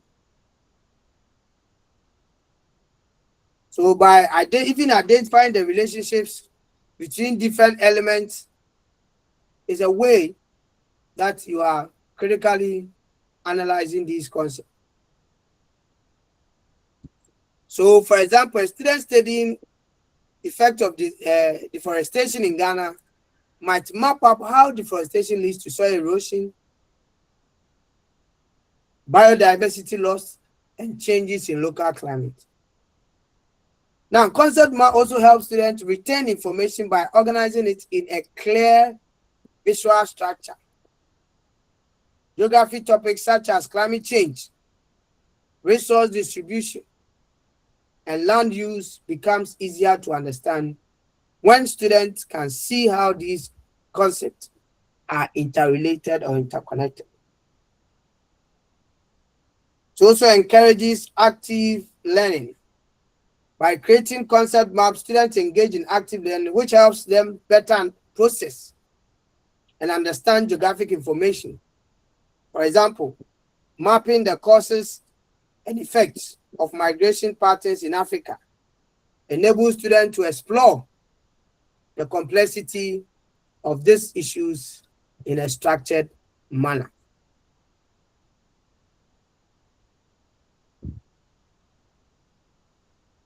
It also facilitates group work and collaboration, which is obvious. It supports curriculum objectives. Concept mapping aligns with the goals of geography curriculum by helping students develop spatial awareness, critical thinking, and the ability to connect different geographic concepts.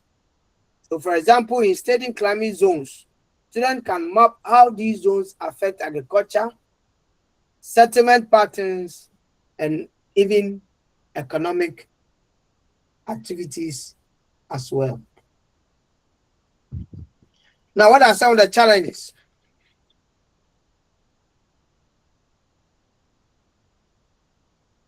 Limited access to technology, teacher training, time constraints, student frustration.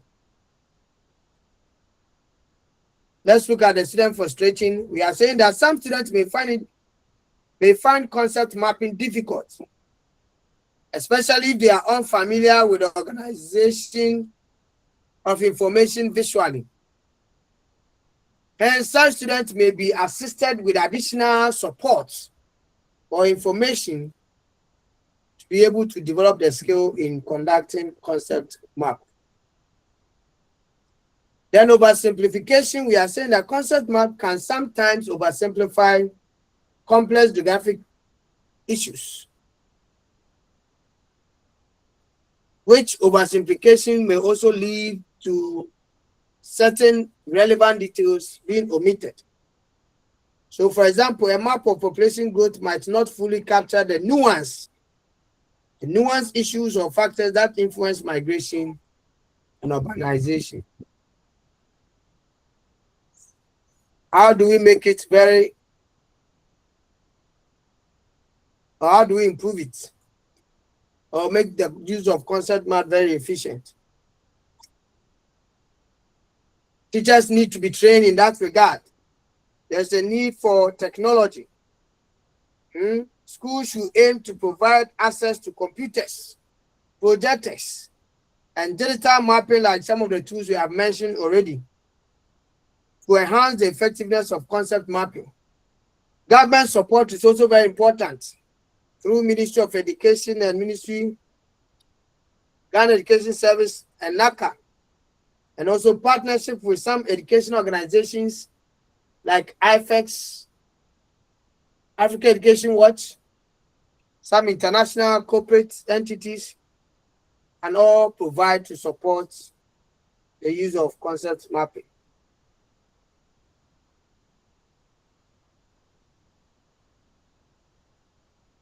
Then also continuous assessment. Teachers should continually assess student concept maps to monitor their understanding of geographic concepts. And this one, the best assessment approach is portfolio or performance assessment, so that you would appreciate how students have been able to understand the topics over time.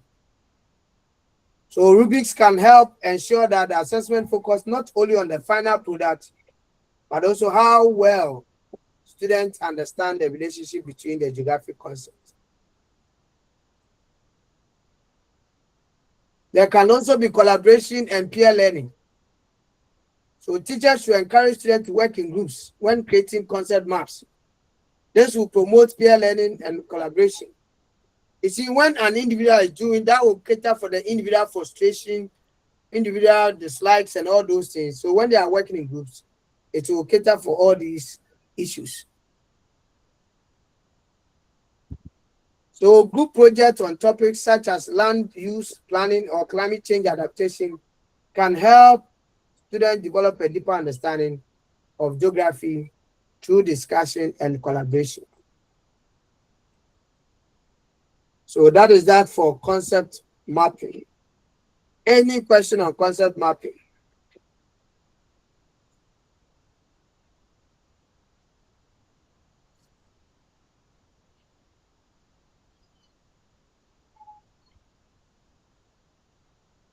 Okay.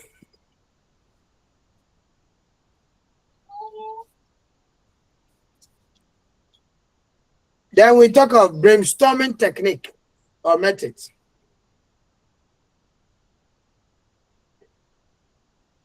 And one of the interesting things that some teachers you see in their learner plan when they are talking about brainstorming,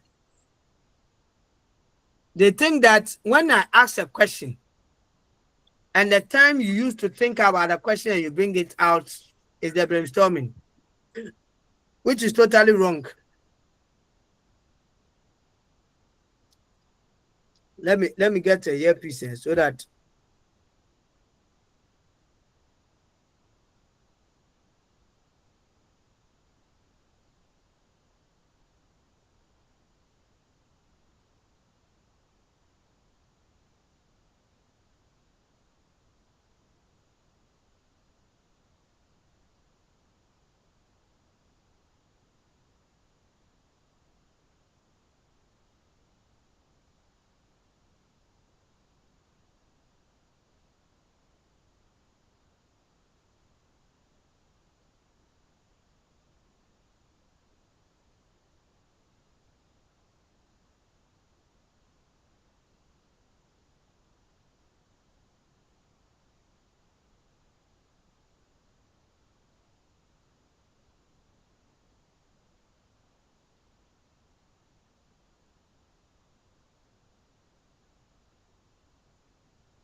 so when we talk of brainstorming is not the question you pose and while the students are thinking about and bring their responses. That's not brainstorming.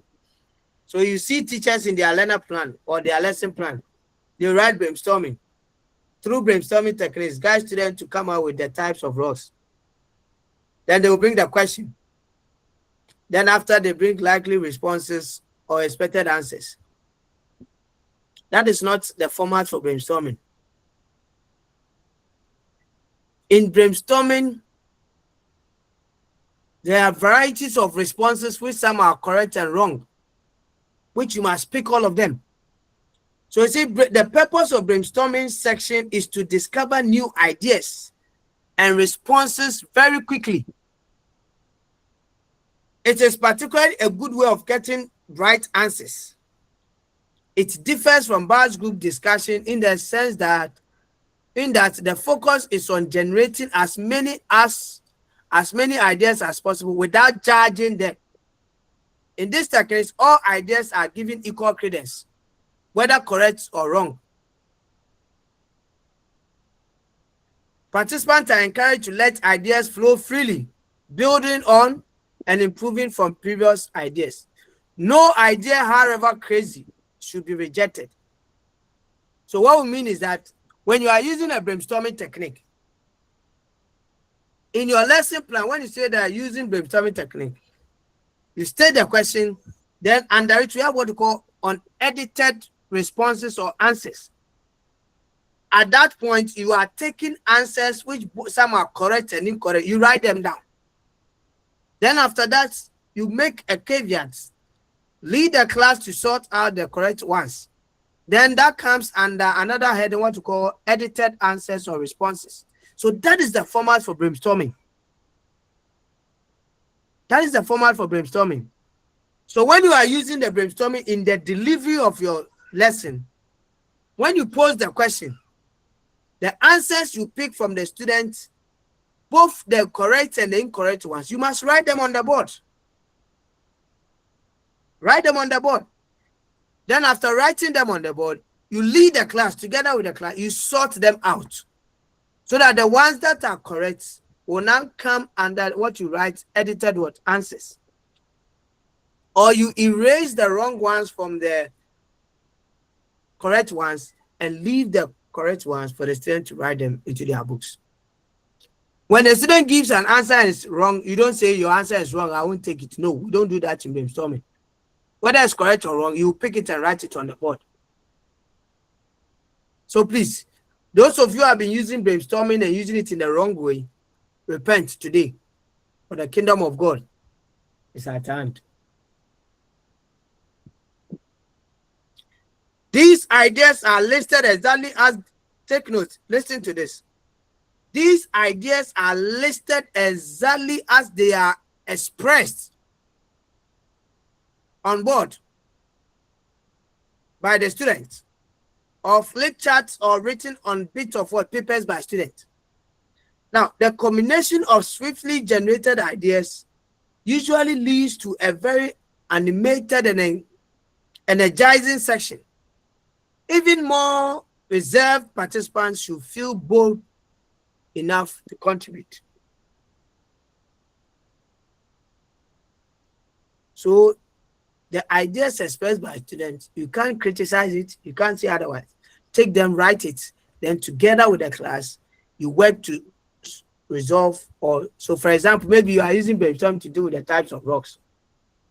Then after some time, so class, what are the types of rocks? Someone raise their hand. Okay, igneous rock, you write it down. Oh, metamorphic rock, you write it down. Sedimentary, you write it down. Yes. Precambrian rock, you write it down. Oh, Mesozoic rock, you write it down. Then, don't forget that you are talking about the types of rock according to the mode of formation. Then, together with the class, you sort it. Okay, class, let's sort it out. We are looking out for the types of rock according to the mode of formation. Okay, let's look at the first answer. Igneous. Is igneous part of the types of rock according to the mode of formation? Then some will say, yes, madam. Others say, no, madam. That will say, so then you can also come in to clarify, yes. Yes, igneous is one of the types of rocks according to the mode of formation. Then you take it. Sedimentary. Yes, madam. You take it. Metamorphic. Oh, yes. Oh, no. Then you come to agreement. You can also shape. Then you take it. Precambrian. Some will say, yes, madam. Others will say, no, madam. Then you can even go a step further to ask those who are saying it's part. Explain why it's part. As part of engagement. Active learning. Those who say they are not part, explain it. When they explain it well, good. If they don't, then you come by saying that, yes. So Precambrian is type of rock, but we are talking about the type of rock according to the mode of formation. But Precambrian is a type of rock according to the age of the rock. That's why Precambrian is out. Then you cross it. Likewise, Mesozoic. Then after you clean the two out of it, remaining the rest, which are the types for the student to write. And that is how we do brainstorming. That's how we do brainstorming in the classroom. Any question on it?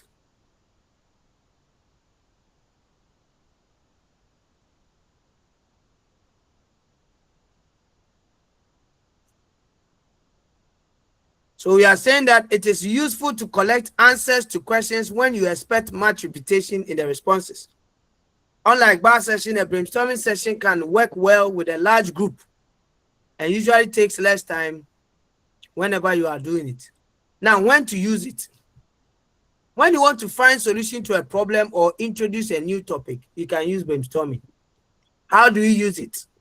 You decide on an issue and formulate it into a question, which has many possible answers.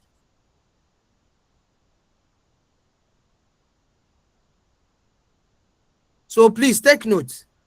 We don't use brainstorming for definitional concept. Hello? Hello? We don't use brainstorming for definitional concept. So you cannot say that through brainstorming, students should define rocks. Students should define environmental degradation. No, we don't use brainstorming for that. We use brainstorming for when you want to look out for solutions on issues like types, examples, classification, categorization, forms, characteristics. These are all ways how you can use brainstorming. But for someone to definitional concept or importance, or you can use brainstorming for this. Because if you tell me to define environmental degradation, I'll give you the definition. Maybe 1 or 2 words have been left out, or it is not a comprehensive one. It doesn't make it wrong. You shape it. So please take note. We don't use brainstorming technique for definitional concepts, importance, but you can use it for examples, types, forms, classification, categorization, characteristics, among others.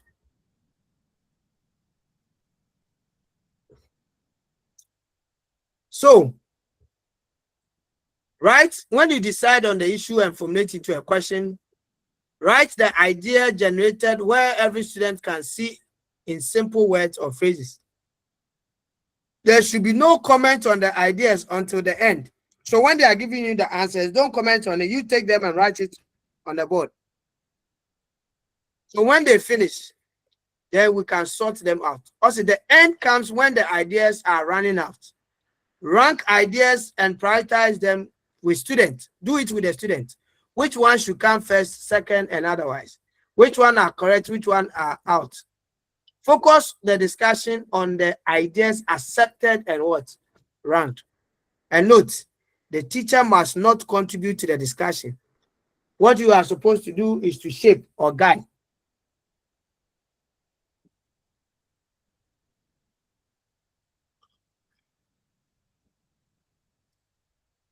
Then we have demonstration technique or method.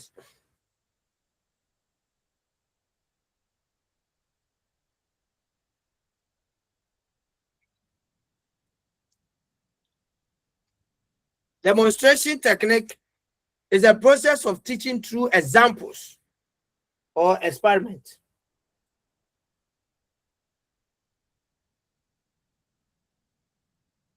So, for example, a science teacher may teach an idea by performing an experiment for students to see. A vocational teacher can also do the same. A geography teacher can also do the same by demonstrating to the child for them to see whatever you are doing, and so they can also follow. So a demonstration may be used to prove a fact through a combination of visual evidence and associated reasoning. Unlike an explanation from a teacher or a textbook, which requires learners to visualize a particular concept or process themselves, a demonstration enables concepts and processes to be observed directly, which in turn makes learning easier. What are some of the benefits of using demonstration? We are saying that demonstration is a valuable alternative in getting students to learn by doing. Yes. So whilst learning by doing is an ideal for various subjects like science, adapting this approach is not always possible, especially when you are dealing with large numbers of students or large class size. For example, also time time, space, and resource required to enable all of these to engage in a hands-on activity may not be available.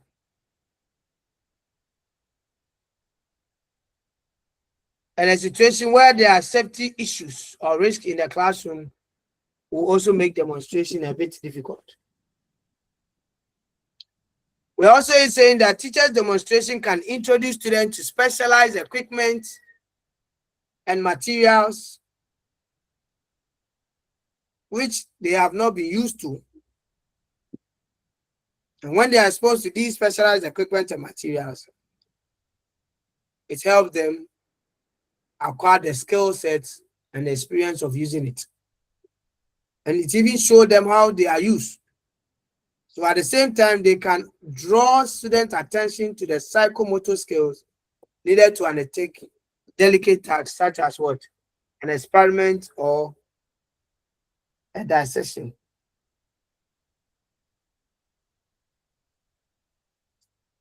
Also, teacher demonstration can provide students with opportunities to develop key scientific skills.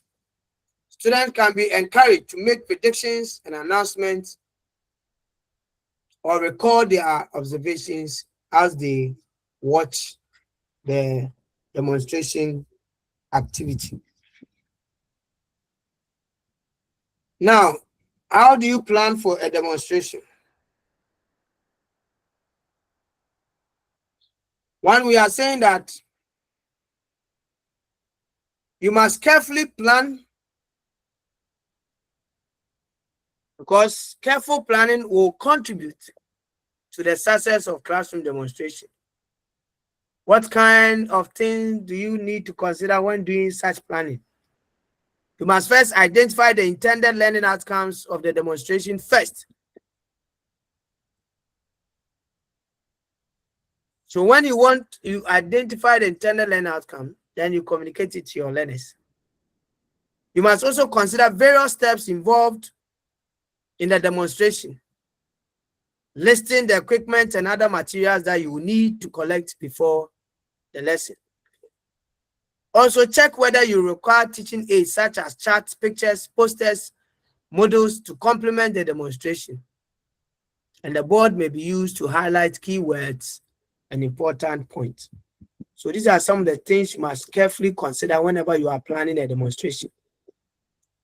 Check that the classroom seating arrangement provide your students with a clear view of the demonstration, so that some will don't have to stand blocking others' views and all those things.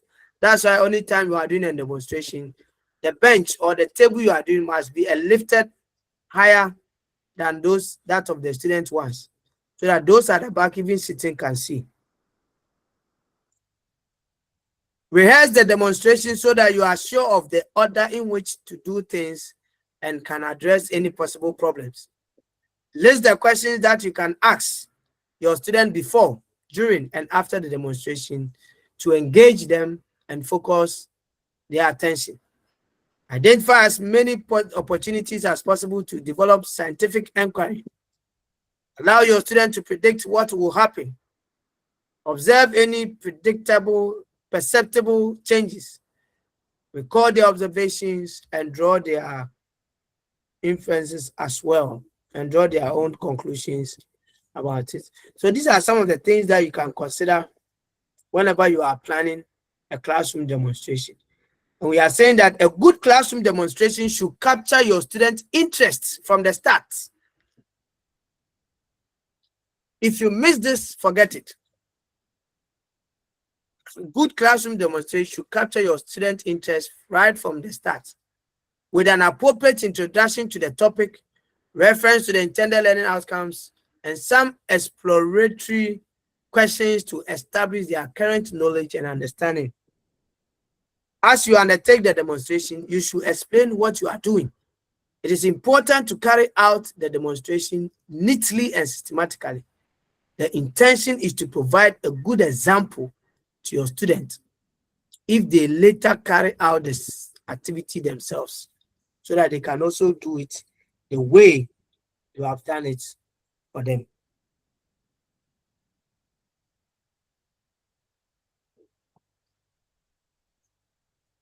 Any question on the demonstration?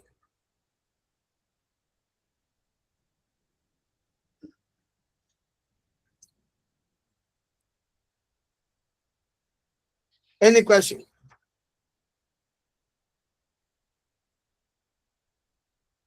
Then let's talk about group discussion.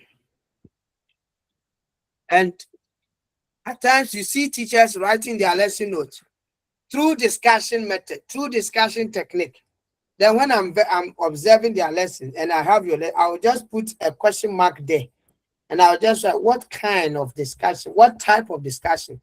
Because see, ladies and gentlemen, the type of discussion comes with its own unique formats. So you cannot just say using discussion method or discussion technique. Are you talking about controlled group discussion? Are you talking about whole class discussion? Are you talking about balanced group discussion?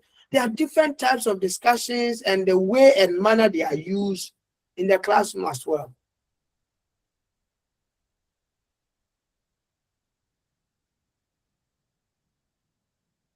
So I want to look at some of these and we may draw curtains on the methods. And the methods, there are many. We cannot exhaust all of them.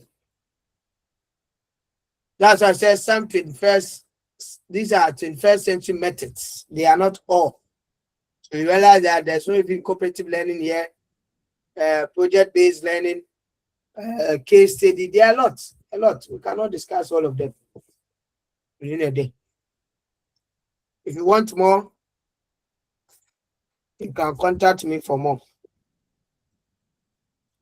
Now, controls group discussion is a discussion in which students may raise questions or comments, but the teacher controls the general direction. That's why I call it controlled.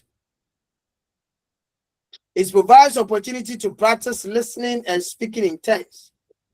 It is important for respecting other people's views, and it is characterized by the following. 1, the class size should be manageable.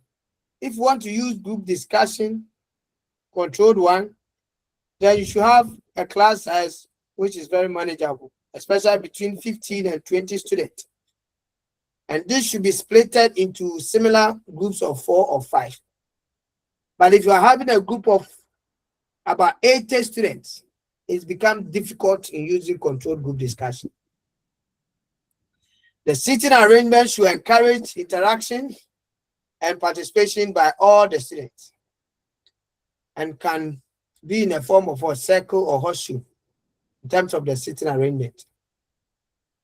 Rules for discussion should be developed to create an atmosphere of trust and mutual respect.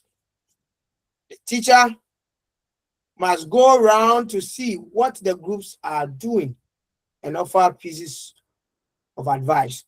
So whilst the students are doing the group discussion, you, the teacher, don't have to sit down and be manipulating your phone. You're going to WhatsApp, TikTok, Facebook, Natawa, and all those things. But rather, be going around, be monitoring, and be paying attention to what the students are doing.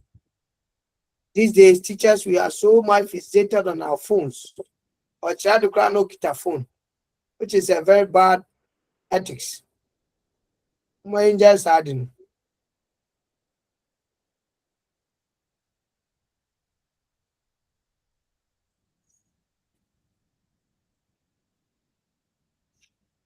Then we have small group discussion. Small group discussion is relative in size.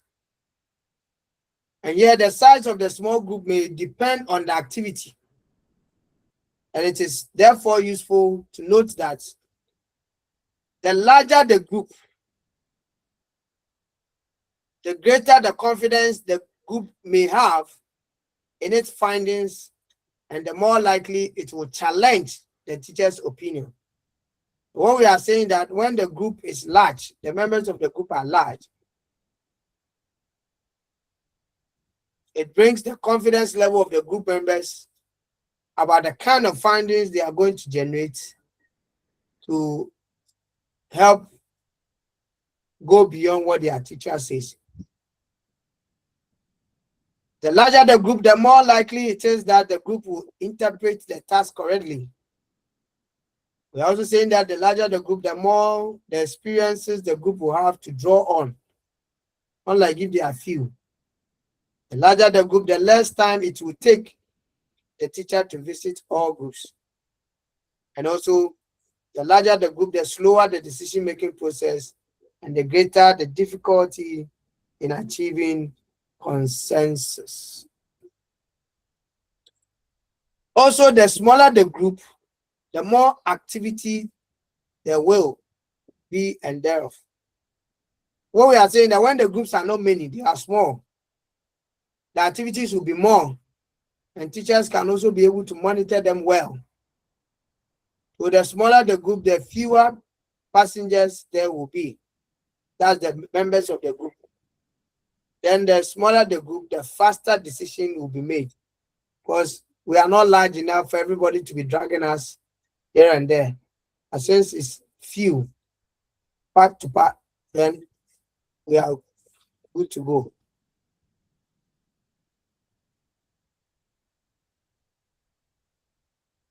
Whole class discussion.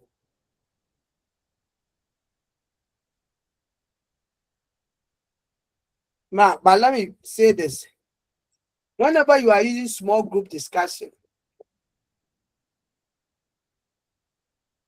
or group discussion, as in your lesson note or your learner plan, when you say you are using group discussion, when you pose the question, the likely responses that you are going to have, you are to take the answers in groups.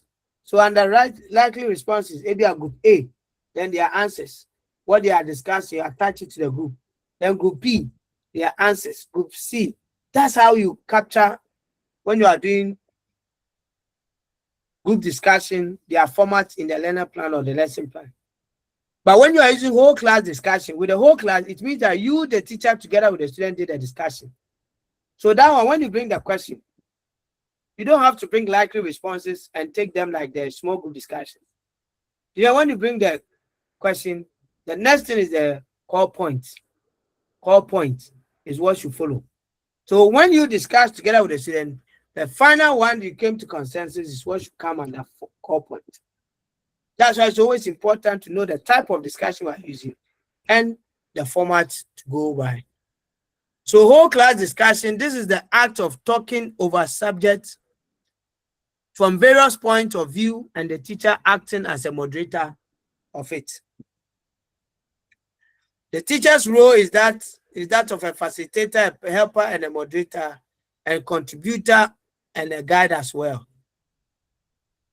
The teacher does not dictate or influence student viewpoints, but motivate them using questions which can make them reason rather than recall. Now, what is the merit of these things we are talking about? We are saying that it develops positive interpersonal relationship because it enables students to interact with their teachers and mates to gain from each other. So positive interpersonal relationship is built over here. It can also be used to introduce a lesson to motivate students' activities and explain accompanying procedure. It enhances learners' confidence and boldness. It enhances learners' confidence and boldness. It promotes clarity of information because together the teacher is part of the discussion and we all shape each other, we agree to disagree, then we come to a consensus in finality. It enables the teacher to transfer some responsibilities to students, which is a good training for the learners to become good citizens. So these are some benefits of whole class. We are saying that it can also demerits or disadvantage. It can lead to boredom or lack of interest in the students. Yes, in group in the discussion, at times can lead to a situation where students are bored in the every talking and those kind of things, and their interest, you know, if you be there. It can also lead to inattention if not properly coordinated by the teacher or the group leaders. It may be difficult to cover the syllabus if you want to use this frequently. It wastes time if not properly organized, and groups can go off in the wrong direction and they can be hijacked by a determined individual. You're also saying that some group members may become passengers, letting others take the lead all the time, and they will be passengers sitting in the car looking at other people to drive for them to enjoy. Some in group activities, some people have called themselves financiers. So some will do the work and they will finance. And that's not the best. Anyway. Any question? And that brings us to the end of the methods and techniques.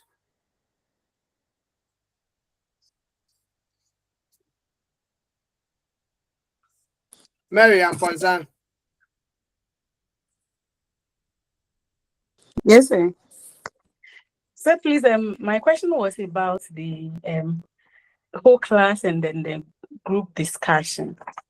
So assuming let's assume I'm writing my lesson plan and I use with the method of using whole class discussion, let class do this. So how am I going to go about it? Because using whole class discussion, I think the teacher, you said that the teacher when you say whole class discussion in your lesson plan, after saying that, the next thing should be your question. Are you getting it? Then after the question, the next important thing should be core points. The core points, that's where you provide the answer. Because in the whole class discussion, you, the teacher, you are the moderator, you are moderating the discussion. So you are discussing collectively with the students. So there shouldn't be anything like likely responses or unedited. No. It's when what you collectively discuss is what you provide there. So when you are doing the actual delivery too, what you do is that, because it's a whole class, not group, it's a whole class. So you, the teacher, leading the class, doing the discussion, but you will let the student do more of the talking whilst you shape and guide. That's how it happens when you are doing it in terms of the delivery. But when it is small group, when it's group discussion, that one, you divide them, the students, into groups. And each of them discuss a concept or a topic or an aspect of the topic. This one, the group themselves will appoint their leaders. What you, the teacher, will do is to go around and monitor to facilitate whether indeed they are doing the discussion, if people are participating and they are doing the right thing. With the whole class, there isn't anything like presentation by students. But in this group discussion, there is a presentation by groups where they will come forward. Group A, come and present your findings. Group B, come and present. So these are the differences between the whole class and the group discussions.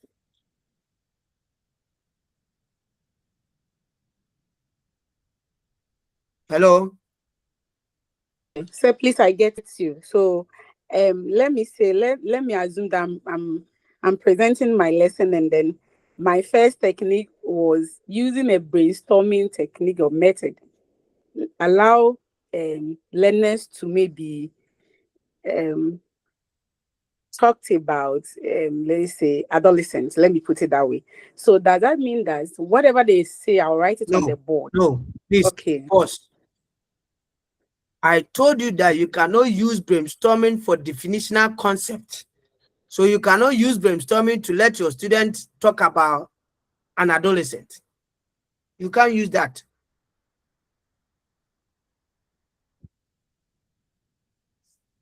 Mary. Okay, so thank you very much. Yes, sir. Thank you. If you are going to talk about some features or some characteristics of an adolescent, then you can use brainstorming. Maybe you want your student to maybe talk about some characteristics of an adolescent girl. Then you can use brainstorming. And that one, what we are saying is that in your lesson notes, when you say you are using brainstorming, your question should come. After your question, the next thing should have what you call unedited responses or answers. You yourself provide answers that are both correct and incorrect there.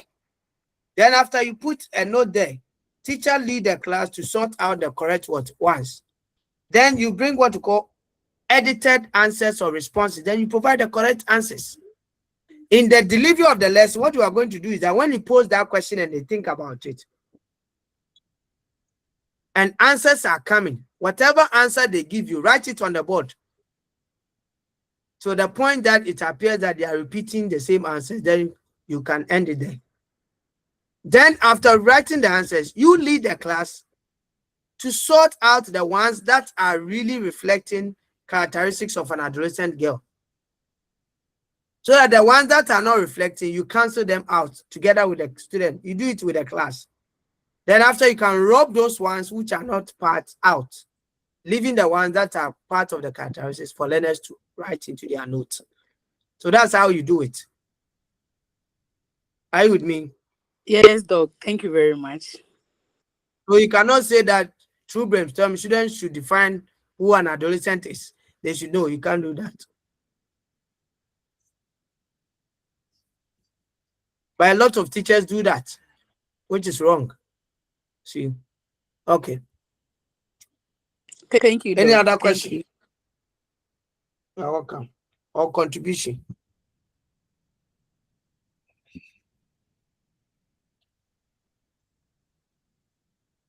Okay.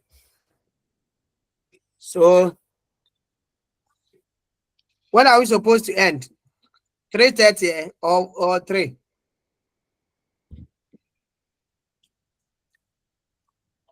I want to quickly see if I can add the 21st century. The 21st century geography teacher, so that next week we know that we are devoting the whole of the day for classroom management.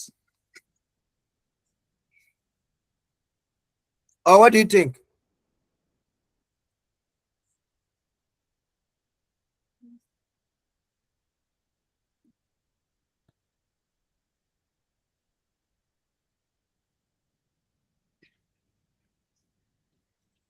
Huh?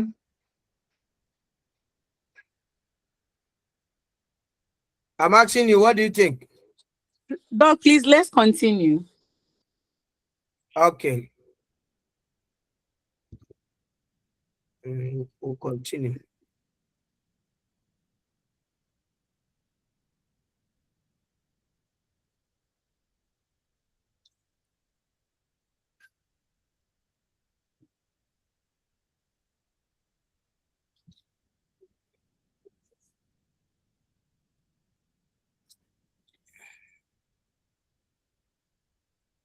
And I am on 5 minutes break.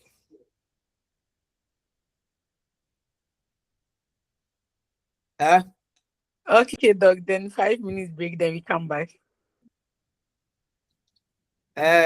So we are supposed to close at 3:30. Yes, Doc. 3:30. Okay, then I'm giving you 10 minutes break. So 10 minutes break, Okay. we'll come back 2:27. Okay.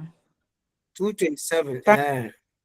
This one will Okay. not keep long. I will even close before 3:30. So Okay. uh,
Hello.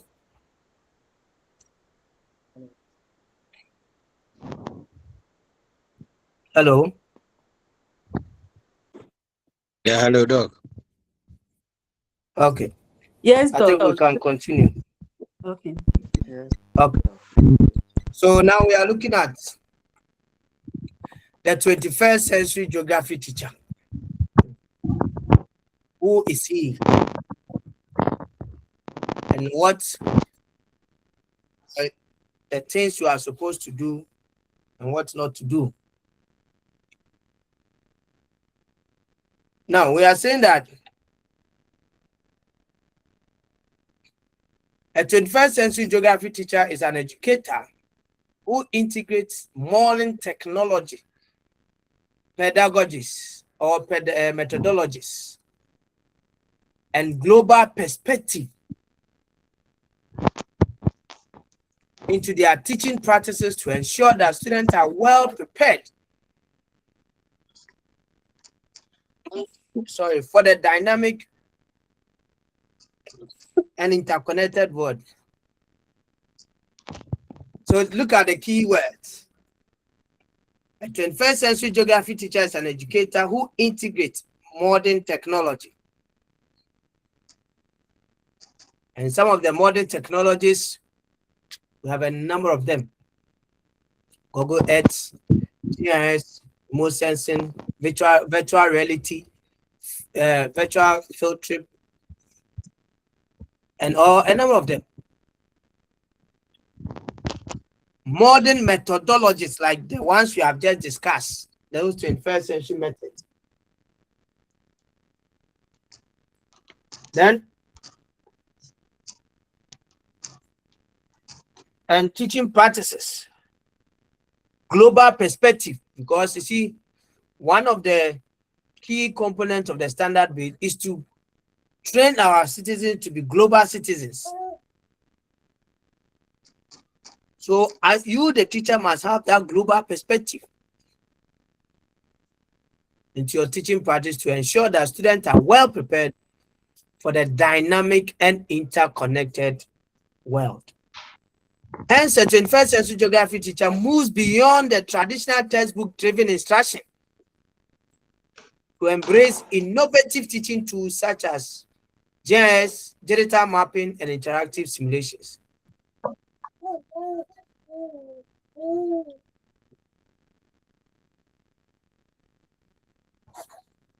Also, they are to incorporate current events and real-world issues like climate change, urbanization, resource management, allowing students to understand the relevance of geography in today's world.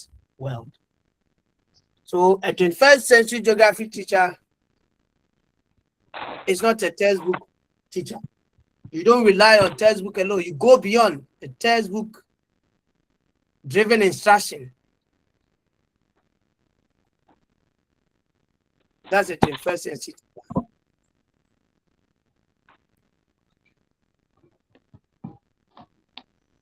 Now, what are some of the characteristics of a 21st century geography teacher?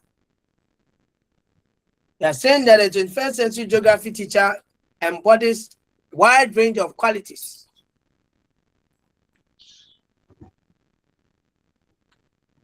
One, you should be technologically proficient.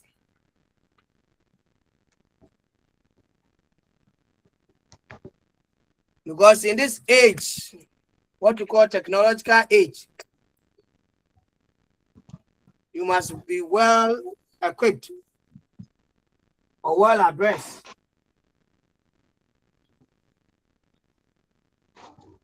with technological skills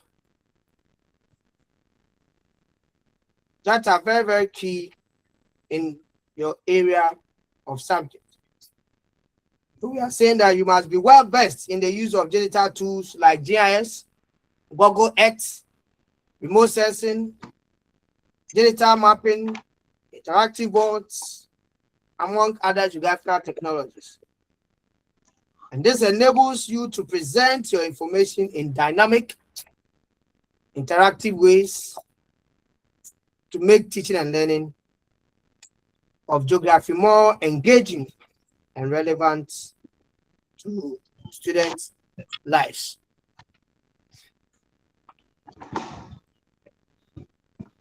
Also, a 21st century geography teacher should be adaptive.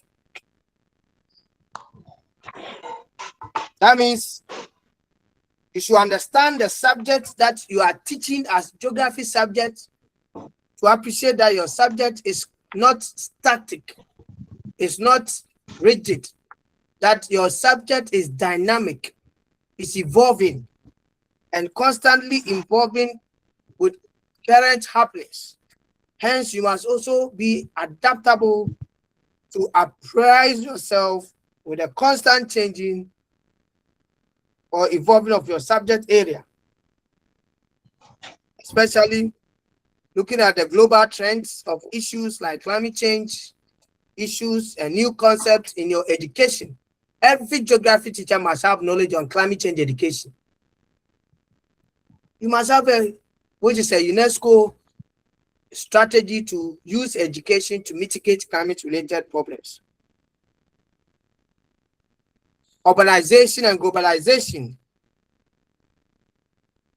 You must be flexible in your teaching approaches and also be able to tailor lessons to address current issues whilst ensuring alignment with curriculum standards. You must also be collaborative and a good communication person. That's collaboration and communication as one of your qualities. As a geography teacher, you must foster an open, collaborative classroom environment where students are given opportunities to share their views, work in groups on projects, work together in groups on projects, on seminars, discuss complex world issues, and share their diverse perspectives. You must also be a good communicator. You must communicate effectively with your other colleagues, teachers, your learners, policymakers, and community stakeholders who are all responsible or contributors to the growth of your subject area and the discipline.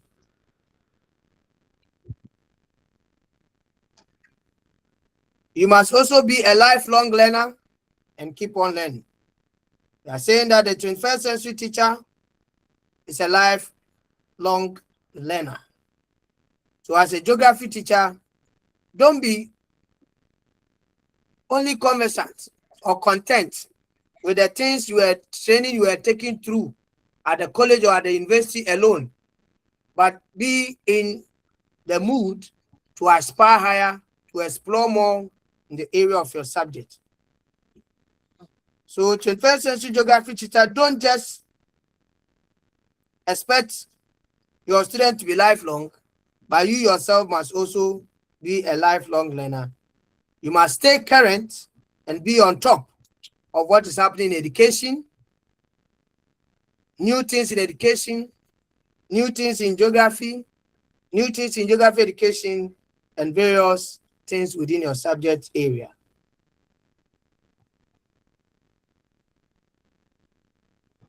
Yes, you may look at what is happening, especially in Ghana with new standard base.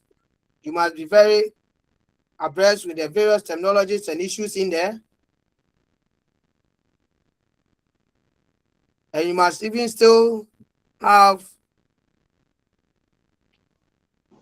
the ideas and how to translate or transition from the old objective way of doing things into the new standard base. You should be able to keep up, know how to change your course when the need demand, and also keep up to date with the current issues. Because it is said that a great teacher will not only embrace technology, but be willing to learn more about it. So every great teacher must have that learnable spirit. The next is that they advocate for their profession. It is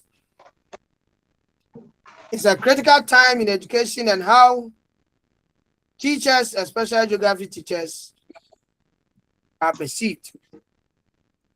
Hence, we are saying that there should be a common agenda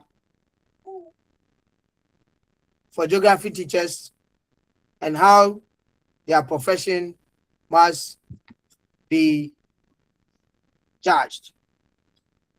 That's why I told you that we have Ghana Geography Teachers Association, which is for all geography teachers in Ghana, that you can join and register and be able to make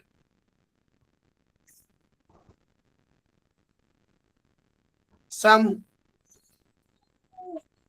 things that we do, conferences, proceedings, and things that we do whenever we go for conferences.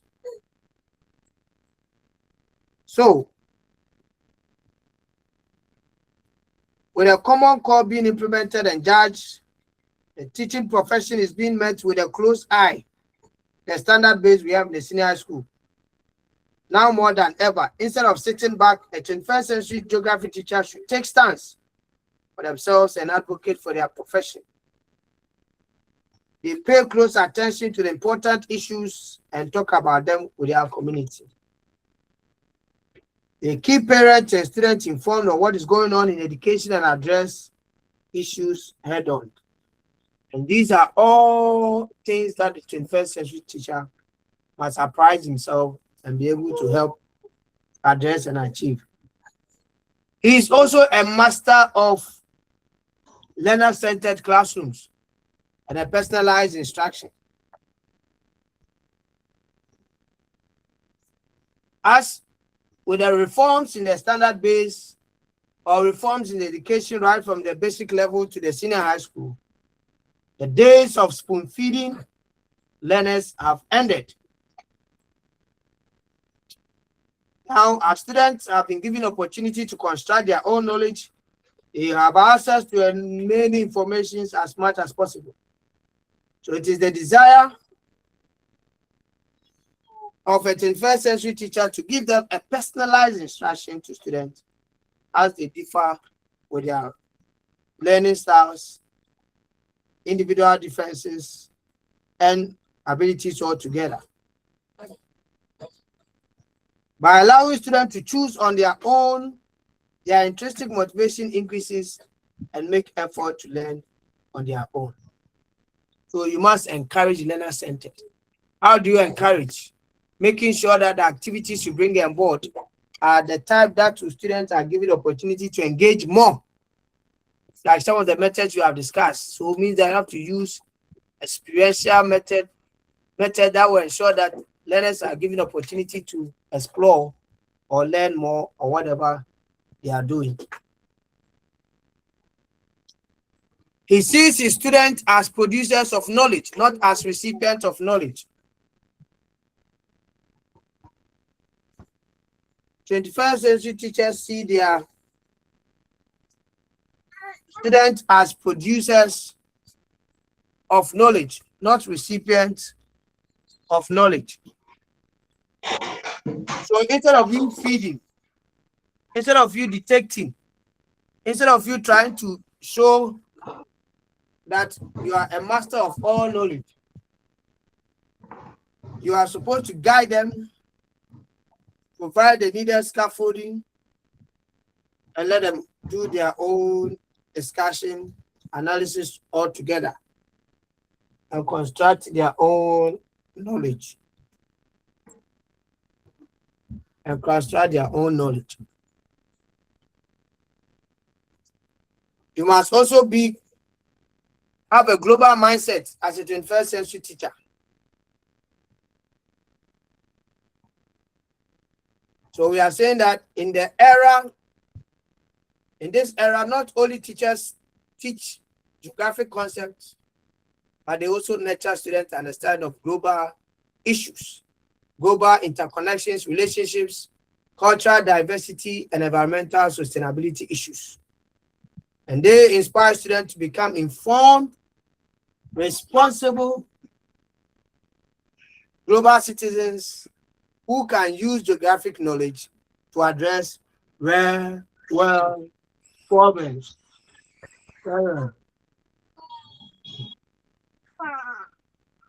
So these are some of the characteristics or qualities of 21st century teacher. Now here we have about 8 of them. The issue is that they are not exhaustive. Can research on more, read for more, and also get more in addition.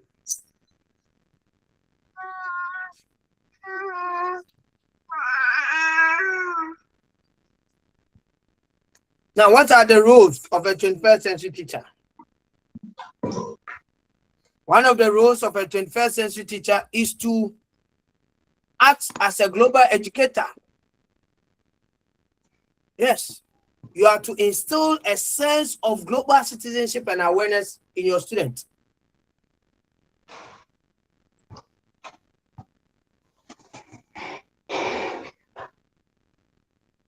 Very, very important. Because, as we have said, that's why there's a need for you to have a global mindset. And know what is happening around the globe in your subject area and inculcate that in your learners. You must also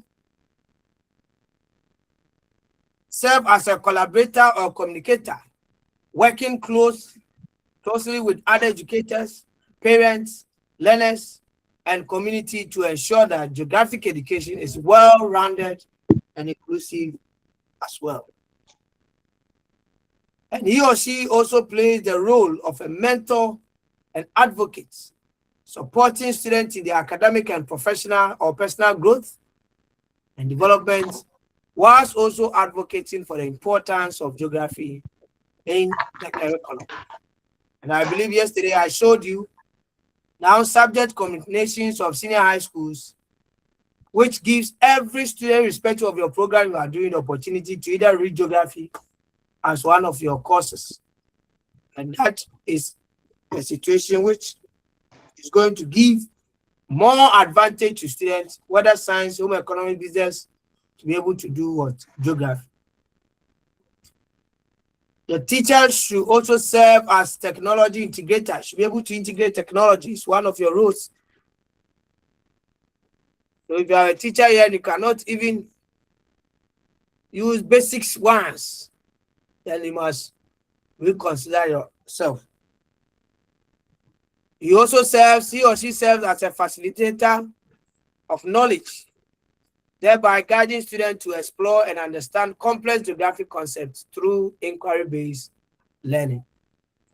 And he also acts as a global educator, which we have mentioned in the first point. Now, the question, what are some of the challenges geography teachers in the 21st century face or they are confronted with? We all know that one of the challenges has to do with the challenge of keeping up with the rapid technological changes. Gone are the days we're being talk of ChatGPT. Now we're saving ChatGPT, the advanced ones. So day in and day out, there are changes that are happening that by the time one technology comes, once you try to abreast yourself with it, then another comes, then another comes. So that challenge of beefing up or being up to tune with some of these things is a challenging one to geography teachers. There's also inadequate training for teachers so far as these 21st century issues are concerned. Some teachers, apart from the training they had in their college and the universities, they hardly go for continuous professional development or further studies to upgrade themselves. Some people have been taking professional allowance and they are not even ready to upgrade themselves until they brought the points system in professional development. That's why now people are now trying to do something to get some points for promotion. Other than that, and home park. You must day in and day out. A minute here.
Hey, Enoch, mute your microphone. Yeah. Ade. Challenge on na. Oh, you about to make my own. Anya obia.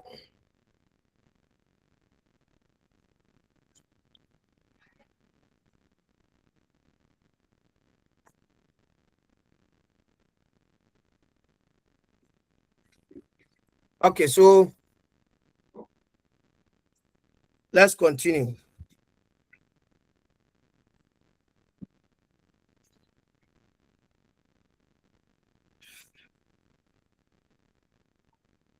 So we are saying that because of the rapid changing of these or advancement of these technological issues, it becomes difficult for teachers to keep up. Like Ghana now, we have remote sensing, GIS, and digital mapping tools, which are becoming the standard in geography education. Yet not all teachers have access to these resources or even have knowledge in that area to use these technologies. And this creates a digital divide where some educators struggle to integrate modern tools into their lessons, resulting in a gap between teaching practice and the expectation of the modern geographical education. Also, inadequate training for teachers about these skills and how to incorporate these skills. Hence, they struggle to incorporate these 21st century skills in their instruction. Then, assessing 21st century skills such as critical thinking, collaboration, and creativity can be challenging, which you cannot use the traditional assessment system like tests, quizzes, exams to assess these 21st century skills. Hence, the type of assessment system can be a challenging situation. Then time constraints. Teachers may not have enough time to integrate these 21st century skills in their lessons due to the time limited nature they have in their timetables. The period they have allotted for their time for their lessons are limited to the extent that it becomes difficult in incorporating these things. There is also issue of limited access to technology. Access to technology and digital resources in our schools is a major problem. Many schools do not have geography rooms. Many schools do not have these basic projectors, digital tablets, maps, and desktops, computers, and even other websites, internet, which makes the use of these technologies in most of our schools very difficult. And this can limit the ability of teachers to incorporate technology and digital tools in their geography lessons. Then also resistance to change. Resistance to change. Some teachers may be resistant to change. They don't want to change. They like who they are, just as I am. Remitiara, Minishika, Omoja, Okegumam, away from them, maybe I will change. I may go Mahaba. What more time on Perobogo baby? They prefer traditional teaching method over the new technologies and the teaching strategies. I went for a workshop now, Bito. Oh, Ninala, Abam for football, Bessa, Abam for football, Bessa, they have my time, wine. I come 2 years, my man, my retirement. After I make a doctorate, after I'm going feel. Hey, my friend, be adaptable to change. Don't resist.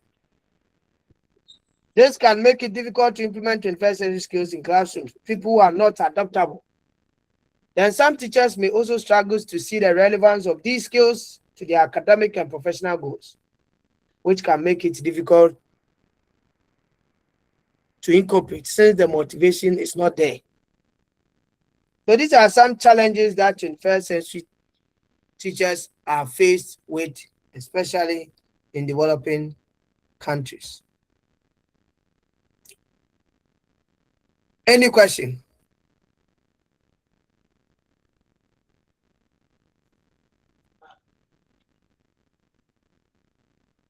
Hey. No question, please. Man.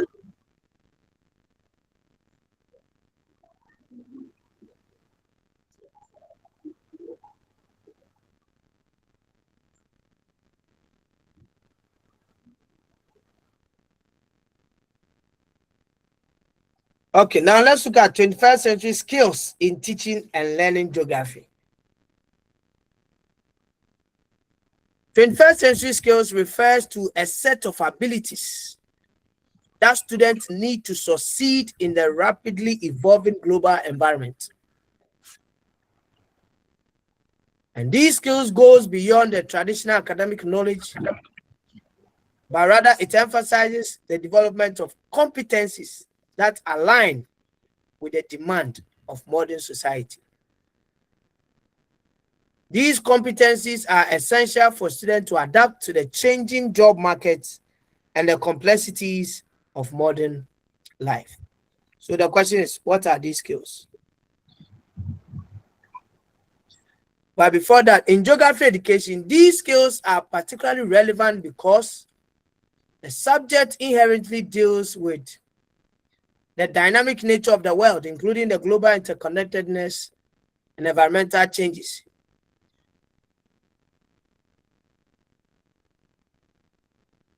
And the movement of population. Hence, 21st century geography teachers must equip students with the ability to analyze, synthesize, and apply knowledge in real-world challenges. The goal of these 21st century skills is to move away from rote memorization of facts towards fostering a deeper understanding of concepts and how they apply to issues like climate change, urbanization, and resource management. Examples of some of these 21st century skills include critical thinking and problem solving, collaboration and teamwork, digital literacy, creativity and innovation, communication, global and cultural awareness, leadership and initiative. Now, when we are talking about global critical thinking and problem solving, we are talking about the ability to analyze information, evaluate different options, and make sound decisions.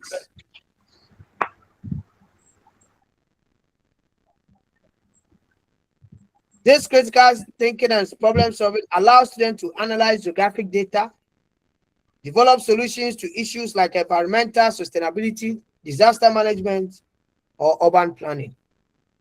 Hence, geography teachers must encourage students to question, investigate, and make informed decisions based on spatial data and real-world scenarios in order to develop their critical and problem-solving skills. Then collaboration and teamwork. This is the ability to work effectively in teams, groups, communicate clearly, and contribute to the achievement of shared goals within a group. We are saying that collaboration can be fostered through project-based learning and group activities. For instance, in geography, students may work together to solve complex problems, such as designing a sustainable city or proposing solutions to climate change impacts. And this collaboration approach not only helps students build teamwork skills, but also encourage them to consider diverse perspectives and ideas. Digital literacy. This is the ability to use digital tools and technology effectively to communicate, collaborate, and solve problems. Digital tools in geography such as GIS, digital mapping platforms like Google Earth, and data visualization software help students to interact with geographic data in dynamic ways. Hence, 21st century geography teacher uses these technologies to help students develop spatial awareness, analyze geographic patterns, and visualize data more comprehensively. Now, creativity and innovation. Here we are talking about the ability to generate new ideas. Think outside the box, not inside the box. And develop innovative solutions to problems. Creativity plays a role in teaching geography, where students might be tasked with creating models, maps, and simulations that reflect their understanding of geographic concepts. This not only promotes innovation, but also allows students to apply their knowledge in practical, hands-on ways, making learning more meaningful. Then communication skills.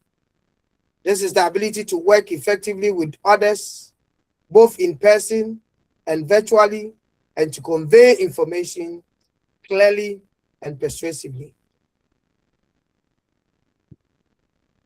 Global and cultural awareness. We are talking about the ability to understand and appreciate diverse perspectives and cultures of the various learners and various people around the globe, and to work effectively in a global context so far as these cultures are concerned. We can also talk about leadership and initiative, which is the ability to take responsibility, show initiative, and lead others towards a common goal. And these are all some 21st century skills you can incorporate in your lesson for your learners too. And these are skills which are very key in the standard-based geography curriculum that every teacher must be able to build his learners with them or integrate it in their instructional activity. The question is, what are the benefits of these skills? We are saying that integrating these skills in geography education brings numerous benefits, which will enhance the teaching and learning of the subject. And some of the benefits include it leads to development of critical thinking and problem-solving abilities of students, which I know that is so obvious. It also promotes student engagement and motivation, and the integration of collaboration. Communication skills also fosters a more interactive and inclusive learning environment. And also, we all know that in this 21st century era, digital literacy is a hallmark or a critical point for learners and teachers. So when they are exposed, they acquire knowledge and skills in that area. And for that matter, it develops their skills sets in that area. So also cultivates these 21st century skills also cultivate a sense of global citizenship and responsibility. Because geography teachers in this 21st century help students understand the interrelationship, the interconnectedness of the world that we live in, promoting empathy, respect for diversity, and awareness of global issues. Student becomes more conscious of the impact of their actions, especially on the planet that we live in, the planet Earth, and which will foster responsible citizenship, encouraging environmental friendly situation, and not destroying the environment that we are living on, and rather encouraging learners to take part in solutions that will bring about sustainable development within our country or the nation that we find ourselves. So these are some of the benefits of these 21st century skills in teaching and learning. Now we look at some of the challenges in using these skills. We are saying that there's and equal access to technology, which we have said in that of the 21st Century Teacher Challenge. Most of our schools do not even have access to these devices, technologies. How can we use it? Those that have to, they are the privileged people in the urban areas. So how can these to be integrated? Because not all schools have the resources to provide these digital tools required for teaching geography effectively. Tools such as computers, GIS software, and reliable internet access. This digital divide can hinder the ability for both teachers and learners to engage fully in the 21st century learning method, especially in under-resourced schools. There's also lack of teacher training. Lack of adequate teacher training. Many geography teachers are not equipped with the necessary skills to incorporate advanced technologies and modern pedagogical strategies into their teaching. Personal development opportunities may be limited, leaving some teachers struggling to incorporate these tools like GIS, digital mapping into their lessons. Hence, without proper training, teachers may find it difficult to utilize these tools effectively or align them with curriculum standards. There is also issue of curriculum constraints. Ghana, the nature of our curriculum design and the teacher's manual and the timetable design becomes difficult in incorporating some of these skills. Because most of our curriculum design assessments are purely traditional, focusing on memorization and factual recall rather than fostering critical thinking, problem solving, and other 21st century skills. And geography teachers may face pressure to teach to test, limiting their ability to implement project-based learning or inquiry-driven activities that promote deeper understanding. Especially in Ghanaian case where CISOs are so much interested in exercises, number of exercises, without being interested in how the learners is progressing according to their own ability. Teachers are forced to teach to test rather than developing the holistic entity as a learner. Teachers may also encounter difficulties in engaging students who may find geography disconnected from their daily lives.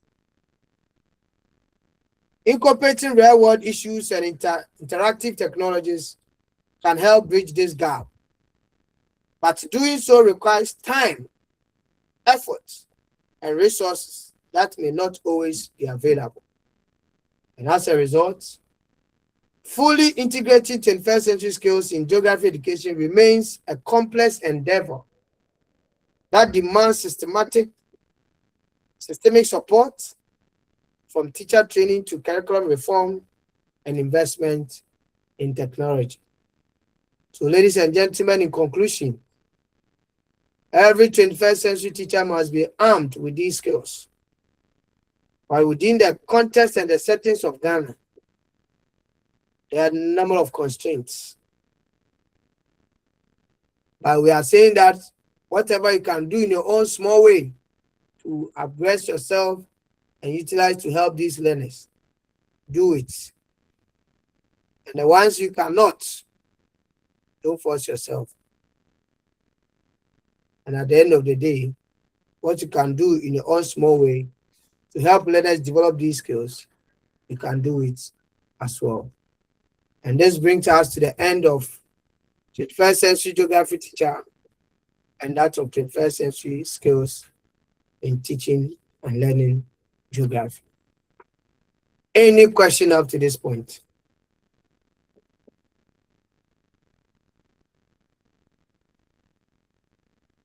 Any question?